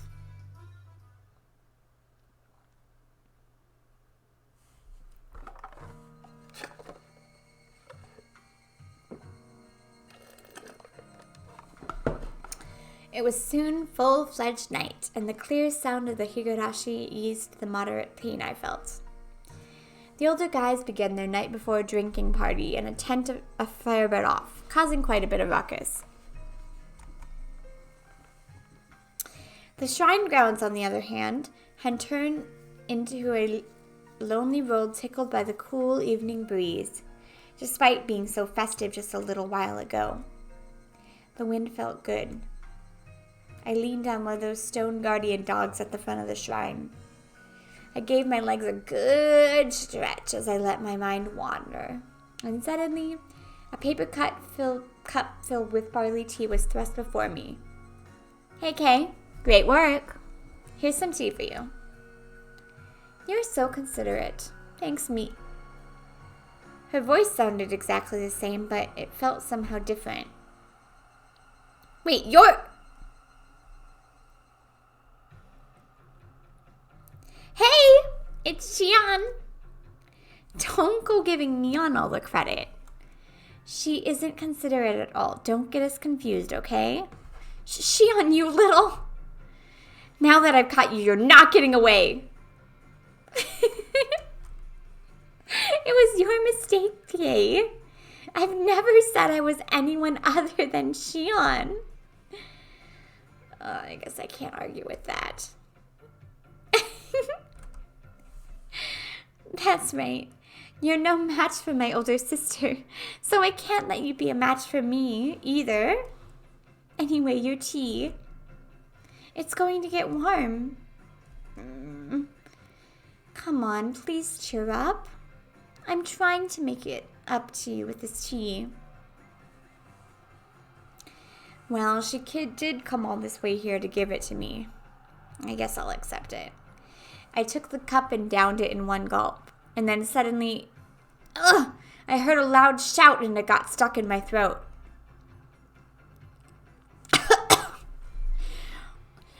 What is it this time? Is it the real Mion? Xian! Why are you hanging out with Kate again? Because, unlike you, I'm very considerate. Kay was so sweaty, I couldn't leave him alone, so I brought him tea. By the way, why are you holding 2 cups of tea?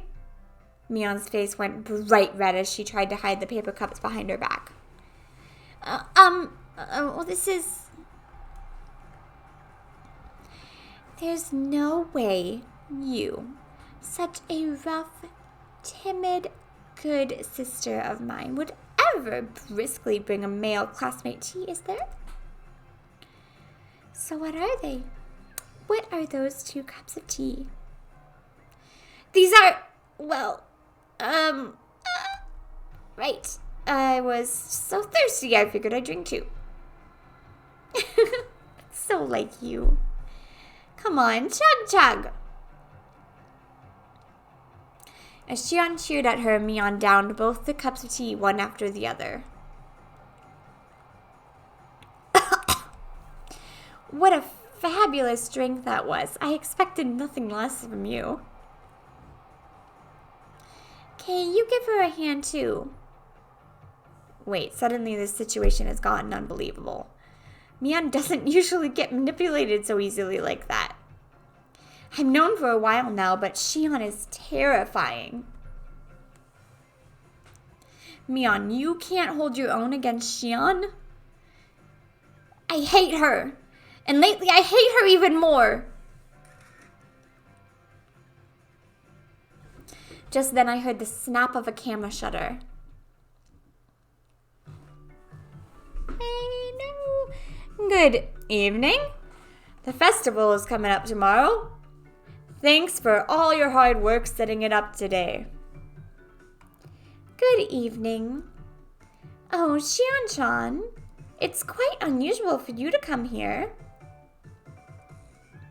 Oh, hey, it's Tomitaki and Takano. Good evening. It has been a while, hasn't it? So you're that transfer student I've been hearing about, Keiichi Maibara-kun, right? You really did a bang-up job today. I'm impressed. I feel like I've seen this photographer guy before. Have we met before? I'm glad you remembered. We passed by many times on the road, Keiichi. I'm Tomitake. I'm a freelance photographer from Tokyo. Then, do you recognize me? I'm sorry, but I don't. She's Mio Takano. Do you remember when you were at the doctor's office while you still had a cold, Kay? Mio was one of the nurses who works there. Call me Takano. I'm pleased to meet you. I wonder if she's...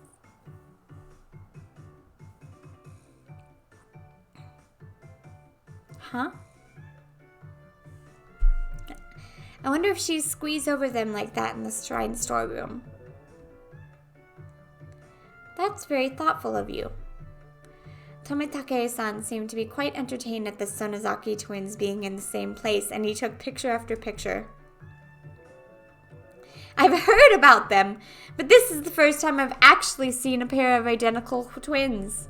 You really do look exactly alike. We're not just exact alike on the outside. See, our underwear matches too. Ah! You idiot! What the heck are you doing? Things have never been as lively as when the two of them are together. I thought they were exactly the same at first, but I've started to get a handle on which one is which.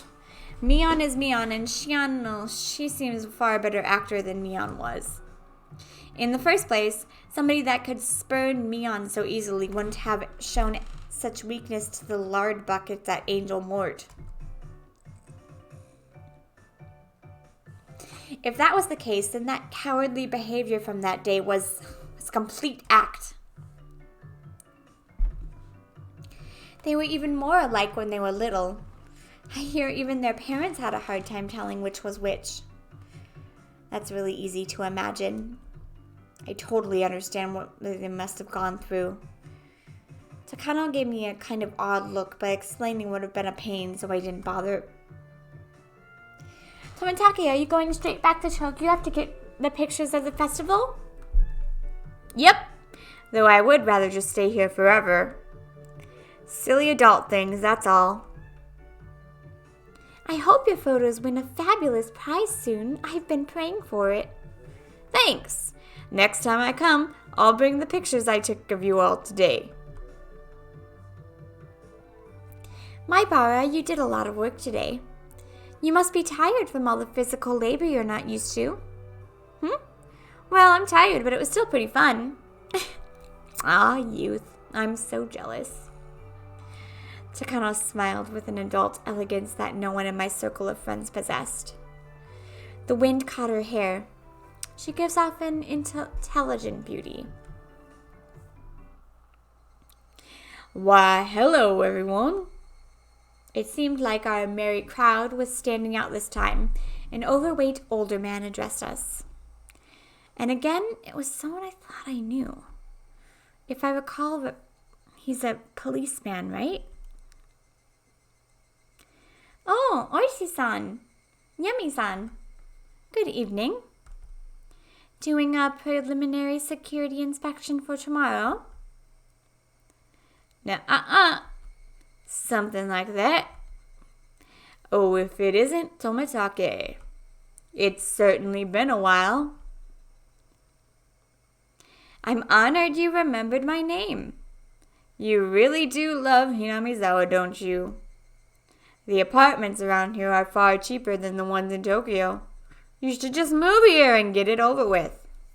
I know a realtor I can introduce you to. I appreciate the thought. I'd very much like to follow up on that. Yeah. All right. Everyone have a good year. And Happy New Year to the Sonozaki twins, too. Happy New Year, Detective Oishi. We appreciate your work. We'd like to end this year's festival with the least amount of inconvenience as possible. That's pretty strict on me. Detective Oishi. Oishi. Yum. Left us with a low laugh and headed off to talk to some police officers standing ways away.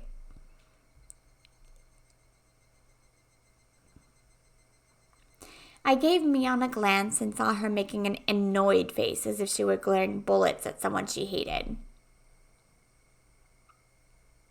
Yeah. It'd be nice if the police didn't have to do anything during Watanagashi this year. You like this place too, don't you? Oh, you mean you dislike it, Jiro-san? I quite enjoy such fantastic stories, you know. Especially with the times being so dry and uninteresting. The curse of Oyashiro-sama, you mean? Curse. Tomitake-san used a troubling word. Then suddenly, someone tugged at my arm. Kay, I'm pretty hungry. Want to go to the tent with the drinks and have some candy and sweets? I'm up for that. I've gotten a little hungry as well. All right, let's go. A moment later, Shion said something to Kano and Tomitake that stung my ears and gave me a start.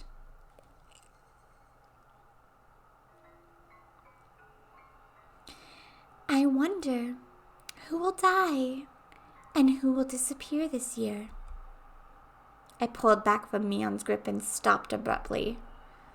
Shion, what did she just say? It felt like the air around us dried out all of a sudden. Let's go, Kay. They're talking about something silly anyway. You still haven't told Kay? I make it a point not to spread stories like that. Shion's cold and quiet tone and Mion's harsh voice were quite the contrast. Hey, wait, hold on. What are you talking about? If you know something, then tell me. It doesn't feel right being the only one left out, you know? I don't understand this. Someone explain it to me. However, Mion didn't seem to be at all willing to grant my request. She squeezed my hand in hers a bit, but when she realized I would hold my ground on this topic, she let go. I'm going to go to the drinking tent first then. If you don't come soon, there won't be any left for you. Get it already. I'll be there soon. Mion left, trotting towards a particularly noisy tent on the other side of the shrine grounds. Before she got there, she stopped and turned back around. I showed no signs of going after her, though, so she ran off. I could tell you, if you haven't heard, I suppose. But It might be smarter not to ask and go with her to eat dessert. Come on, you've already got my full attention here. I'm not going to leave without asking at this point. I think Kay has the right to hear this too. My sister was just stealing that from you. Xian's voice was bristling with thorns, as if somehow blaming Mion. What on earth are you talking about?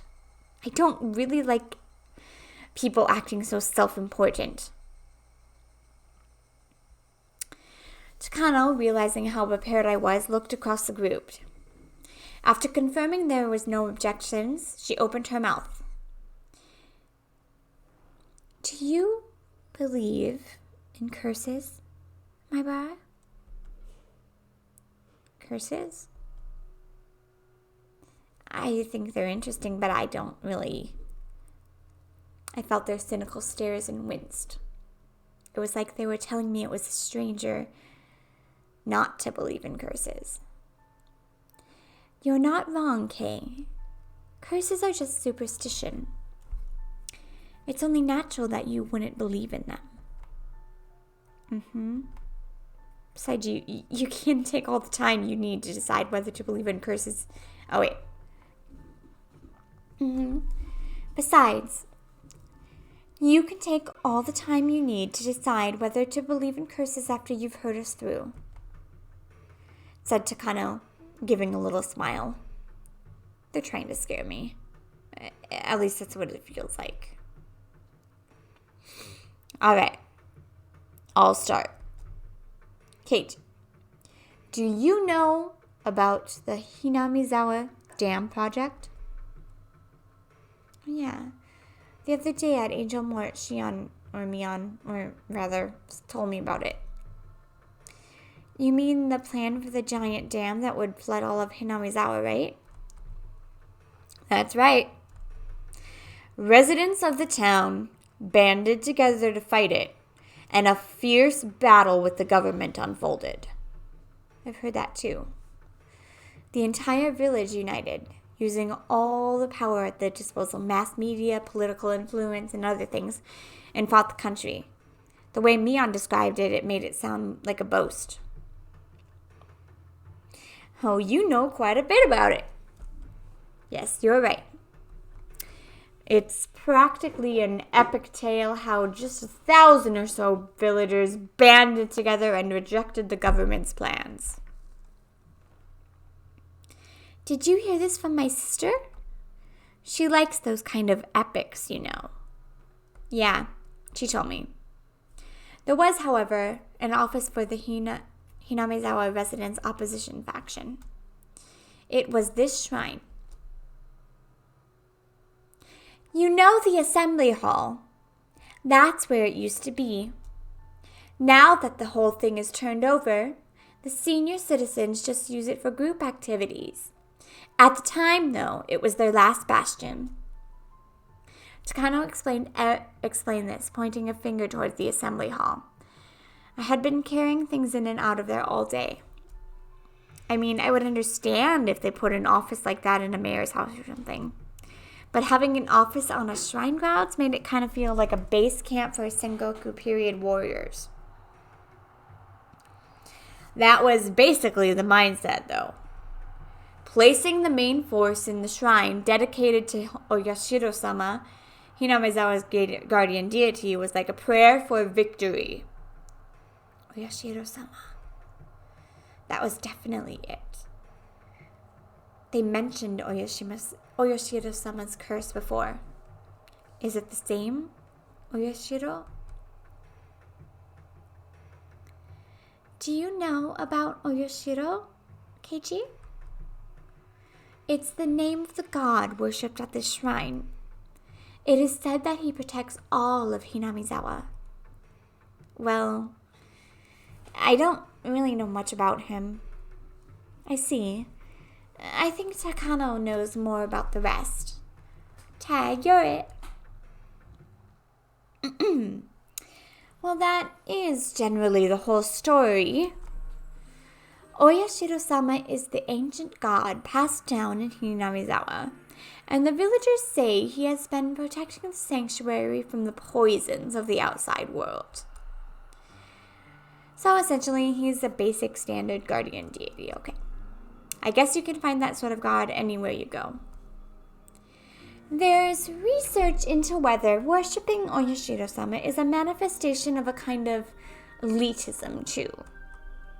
What I mean is that the worshippers might think of themselves as chosen people. Believing yourself chosen, a nationalistic belief that you are part of a superior race or that you are a special clan chosen by the gods. They believe that they're a superior clan, so they believe strongly in cooperating with others, but they also end up being exclusionary towards other clans.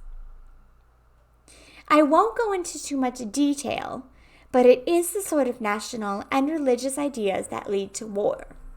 Of course, that goes for Japan too.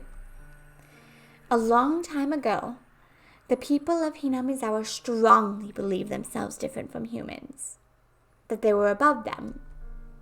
They believed that interaction with the lower world would sully their souls.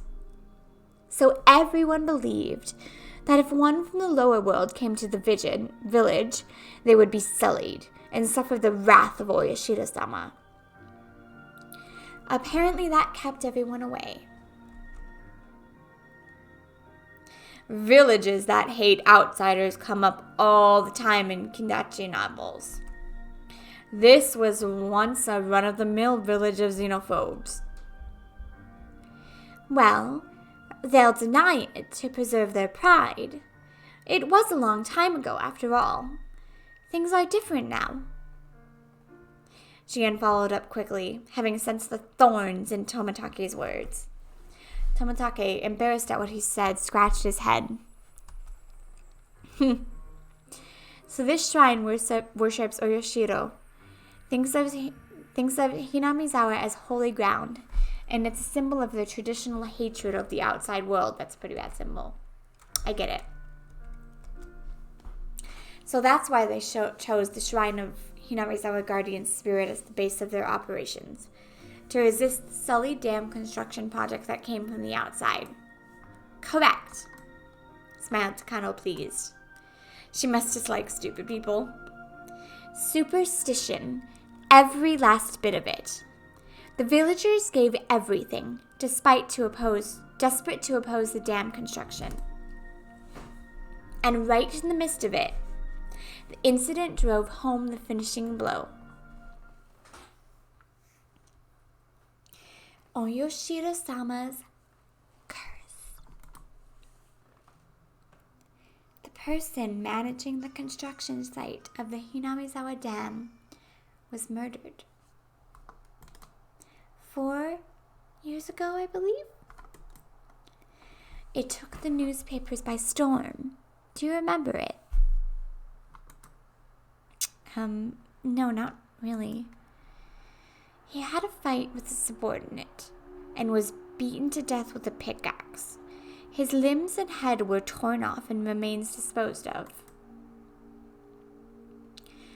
One of those dismemberment homicides. They were all the rage at one point. Such a gruesome incident. But it was just that, an incident. A person calls the incident, after all. Should they really put it down to the curse? Then, the following year, the man who had organized Hinamizawa's group of dam proponents, he fell from a cliff while on vacation and died. Apparently, it was an accident. Of course, most of Hinamizawa was hostile towards him. The police were all over the case as if it were a homicide, but in the end, it was judged to have been an accident. Now it's an accident. This is the most curse-like one, but it's still far-fetched. And then, on the next year, this time, the priest of this shrine contracted an unknown illness and suddenly died. This may sound a little rude, but the old priest was kind of a wait-and-see type. The whole village was in an uproar about the dam, but he just kind of didn't seem to want to bother. The shrine was a symbol of the opposition movement, and its priest, well, his attitude worked against him. The villagers at the time had hoped for a leader, but their hopes were betrayed. Some people were apparently pretty angry too. So, at the time, all the older people were like, "This is Oyoshiro-sama's curse." That's what they said. It did seem like every year, dam-related people the village had resentment towards were dying. It was pretty creepy. Oh, and also, it's interesting. All these incidents and accidents always happen on the night of the Watanagashi festival. What? See? Starting to sound like a curse now, isn't it? Then the year after that, in other words, last year, the sister-in-law of the man who was the leader of the dam proponents, the one who had accidentally died, was discovered dead, having been beaten to death. Of course, they caught that criminal. See? Really seems like a curse, huh? 4 years in a row?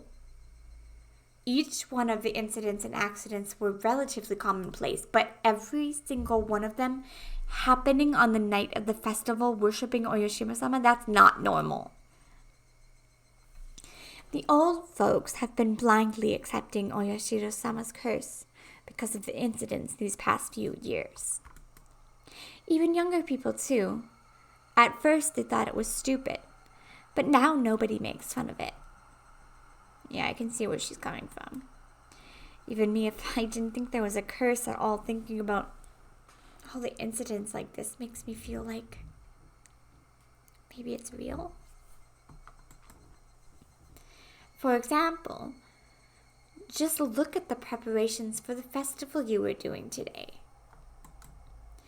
Everything might have gone crazy during that battle against the dam, but just a few years ago, the Watanagashi festival was never this well attended. Well, I guess you're right. If we didn't have Oyoshiro-sama to talk about, we wouldn't all be coming to a festival like this, huh? There's a lot of people who say that infidels might be punished, so they really need to go to the festival. Oops.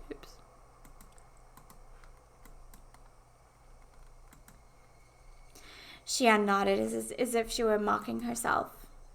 So, how about now? Keiichi, you're starting to get the feeling that maybe, just maybe the curse is real, aren't you? I mean, you can't just laugh off people related to dam construction dying like that. If I even feel like this now, then the more superstitious members of the village must feel stronger than that. Well, I mean, I still don't think there's a curse. I can understand those that believe there is, though. Wow, Kay. You really can keep a cool head about this. Shion grinned, realizing I rejected the curse. If it's neither a curse nor a coincidence, then what should we make of these incidents? Tanako-san said, smiling playfully as if posing a riddle. Neither a curse nor a coincidence, but every year someone dies. What should we make of that, then?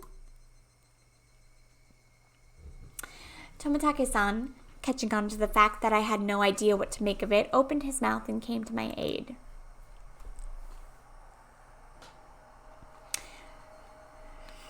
Takano-san is suggesting that it might be the work of real people. Huh? Simple process of elimination would have gotten me there. I was a little taken aback at not have realizing the answers immediately. Well, think about it. If it's neither a curse nor a coincidence, then people must be willingly carrying it out. It's the only explanation, right?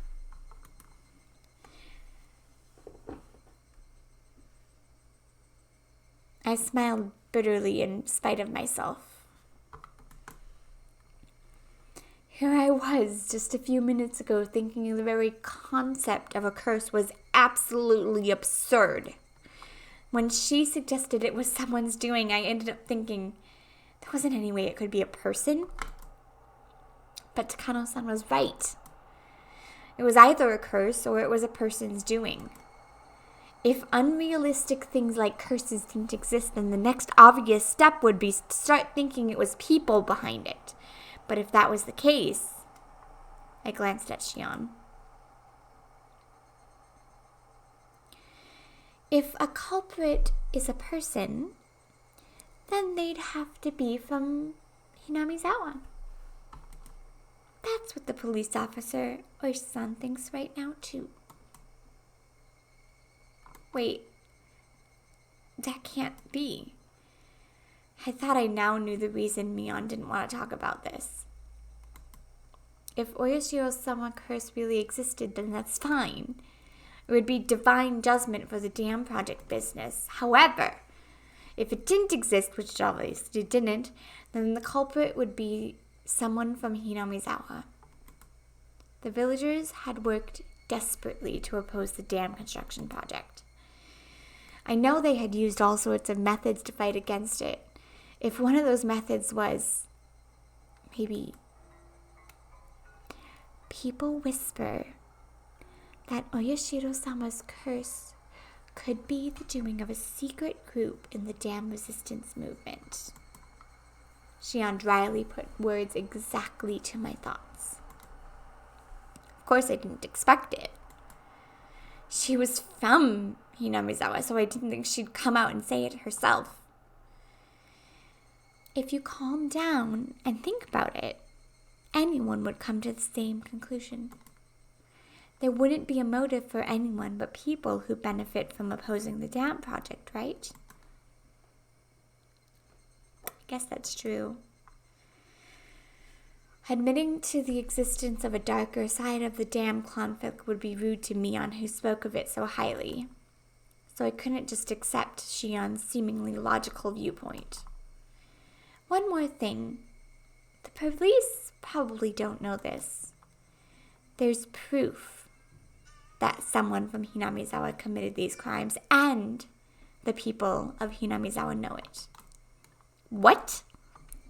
Shion rebukes me to keep my voice down. Sorry, but this proof, what is it? It's the fact that one person dies and one more disappears. One more person disappears? Did that mean someone besides the one who died from the curse was a sacrifice? What do you mean disappear? They just vanish and you never see them again? That's right. Suddenly and without a trace. As she spoke, Shion pretended to do a trick with her hands like she was making a magician's hat disappear. One dies a mysterious death, and one disappears, never to be seen again. A strange, vanishing act. But then why? How does that equate to someone being the culprit? Well, actually, Hinamizawa has this one really old legend. It's about how people offer sacrifices to Oyashiro-sama to calm his wrath. Sacrifices? Yes. They say they used to wrap a living person up in a bamboo mat and let them slowly sink into a bottomless swamp. Takano-san, though, explaining something pretty terrible, has a look of glee on her face as she did so. As far as I can glean from the literature, it actually took 3 days and 3 nights for them to sink. See, even people a long time ago liked symbolism. As the body sunk, Oyashiro-sama's anger would be quelled. Both were submerged into the deep.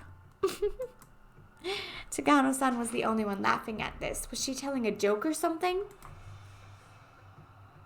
Shion didn't move to deny it, but I felt a difference in temperature between her cool expression and Takano's. This whole conversation, well, I think you can imagine after hearing it, but it's the secret history of Hinamizawa. Everyone who has been in Hinamizawa for a long time knows it, but they don't talk about it.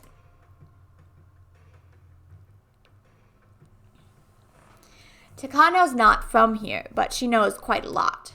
She really likes local history, folk legends, stuff like that. She learned about it all by herself, too. I'm really not all that amazing. Just curious, that's all. Like a child. I just want to see scary things for the fun of it. Tomitake laughed a little embarrassed. Wait a minute.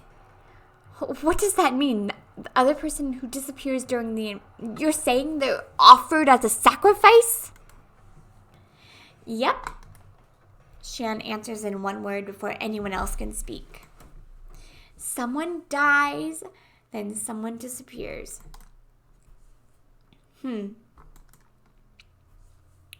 Well, whether they actually get sacrificed or not is a different issue. But every time something happened in the past, one person died and the other disappeared. For example, the first one, where the dam site manager was killed. Apparently, one of the people responsible for that still hasn't been arrested. Couldn't that mean he just managed to get away? I don't see why we should treat him as a sacrifice. Well, that's basically what I think, too. There was also the year after that, with the leader of the dam proponents. You said he fell from a cliff and died while on vacation, right? Apparently, his wife fell as well. Then the police investigated fervently, but they were never able to find the wife's corpse. The river under the cliff was actually pretty high at the time, though. She could have just been buried under the sand at the bottom of some lake downstream or something. The perpetrator of a dismemberment like that wouldn't want to be caught, so they'd be desperate to run away and hide, too.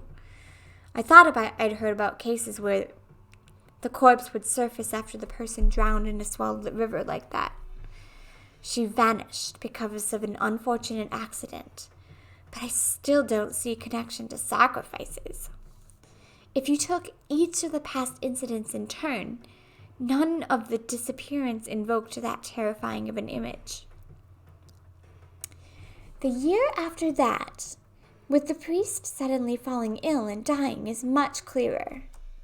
His wife left a suicide note. They found it in their house the night the priest died. It said something along the lines of her quelling Oyashiro-sama's wrath through her death. The curse, it seems to turn up in this one, though. Well, we may never know the truth of the matter. The swamp the wife drowned herself in was the giant, bottomless one Takano mentioned before. The police investigated, but all they could find were several of her possessions. They never found the corpse. The police suspect it was a fake suicide, and they're still investigating it now.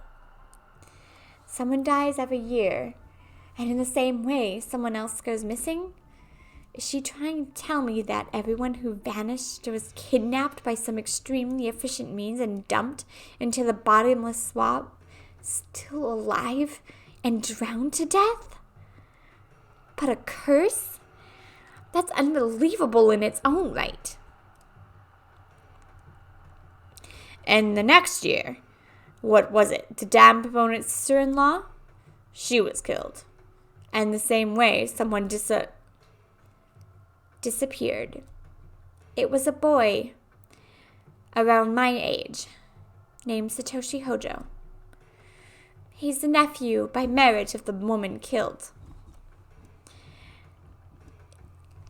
Shion cut in with a slightly strong tone of voice. She knew the boy who had disappeared pretty well. At least that's the vibe I was getting. Well, that about sums everything up. One person dies, and one person always suddenly disappears. Leaving the suddenness aside, the fact was that each incident involved one person disappearing. So that means the first person who dies is because of Oyashiro-sama's curse, and the second person who vanishes is because the villagers' sacrifice? Is that it? Okay, there is no curse. Somebody kills the first person under the guise of the curse, and somebody takes away the second person to be a sacrifice.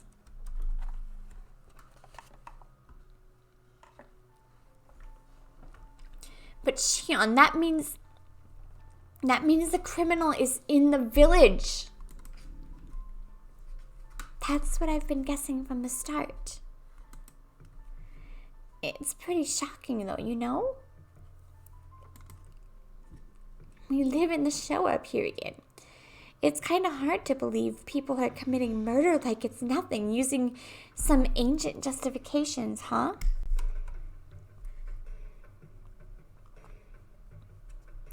It didn't have anything to do with our discussion, but I got the feeling that maybe Shion didn't like Hinamizawa very much.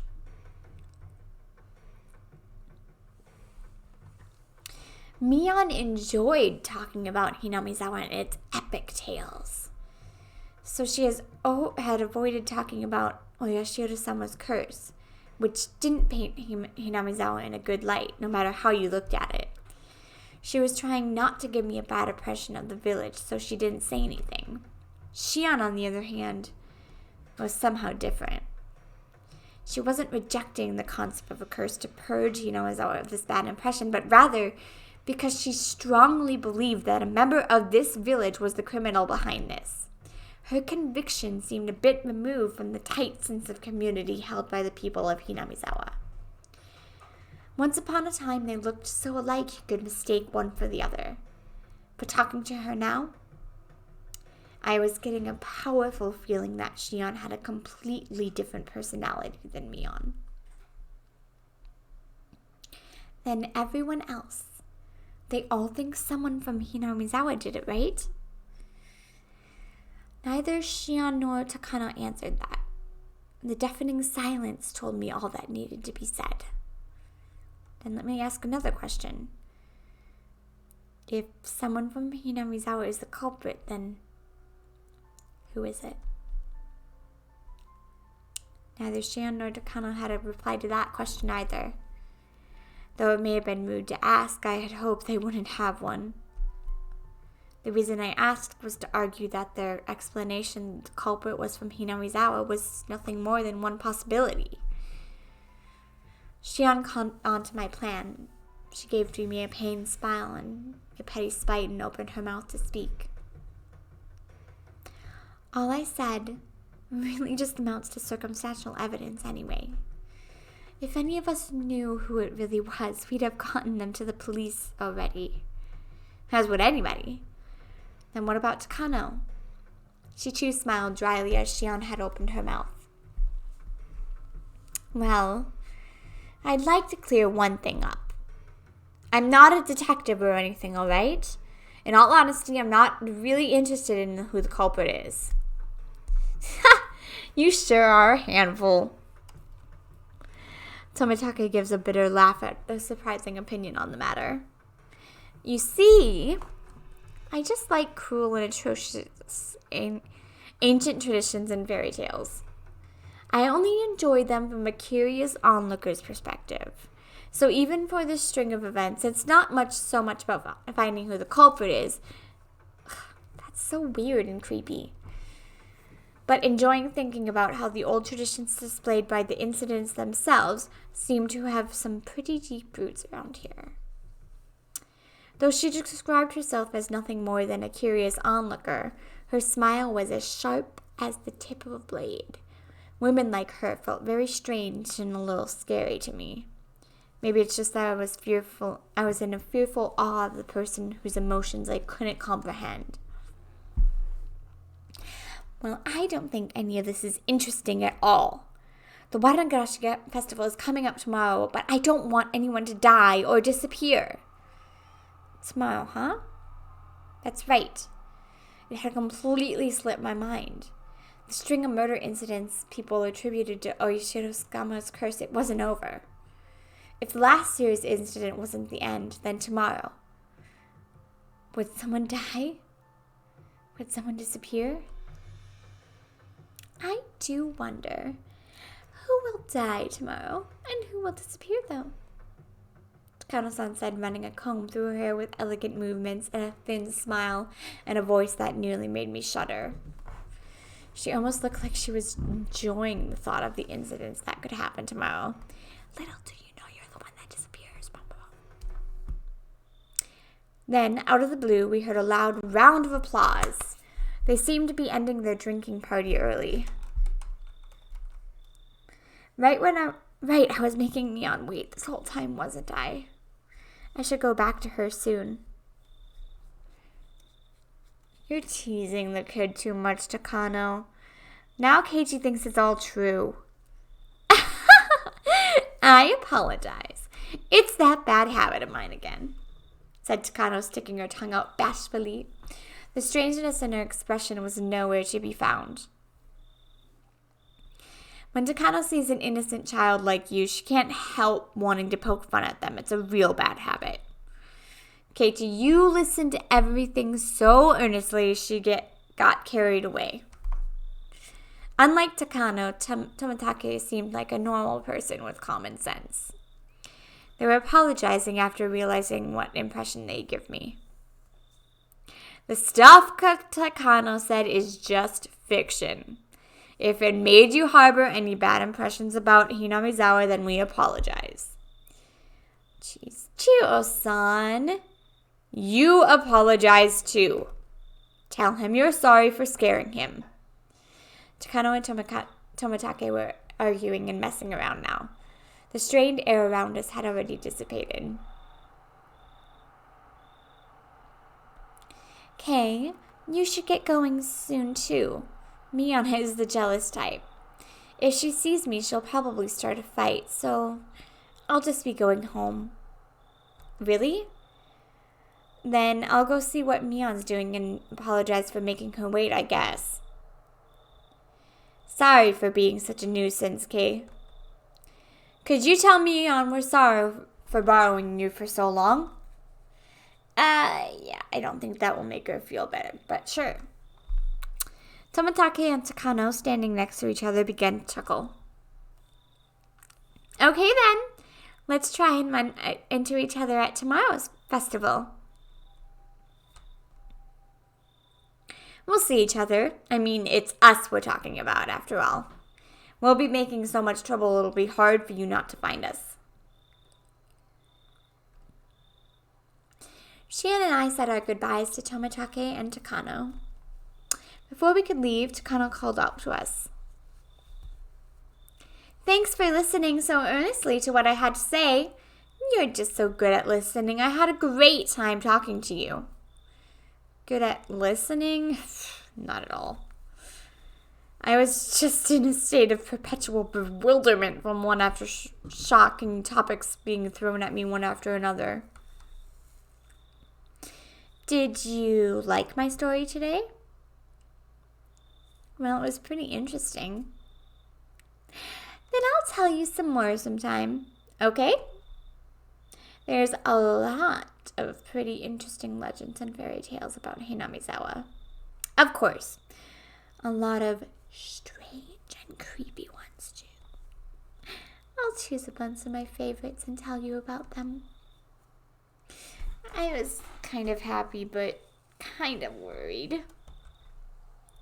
I can't help but smile dryly and scratch at my head. Hitch, you can go now. Takano's just messing with you. They say goodbye again and run off. I heard Tamatake call out behind him in a clear voice that we would see each other at the festival tomorrow.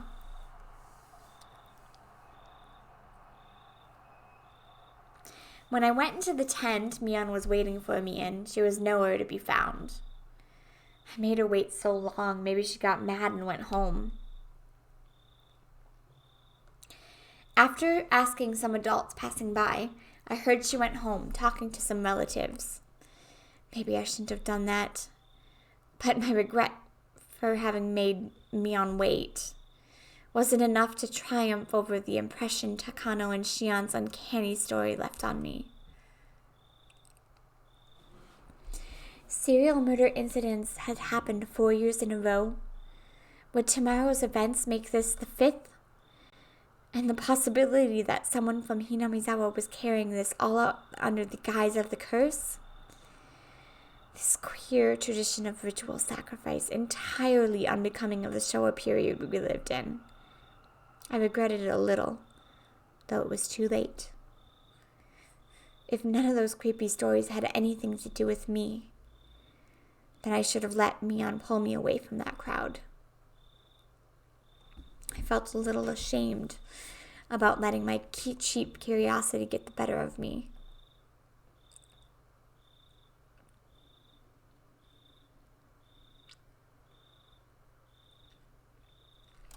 Alright, and I think that is a good spot to save.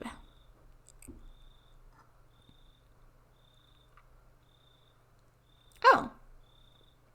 The thing thinks so too.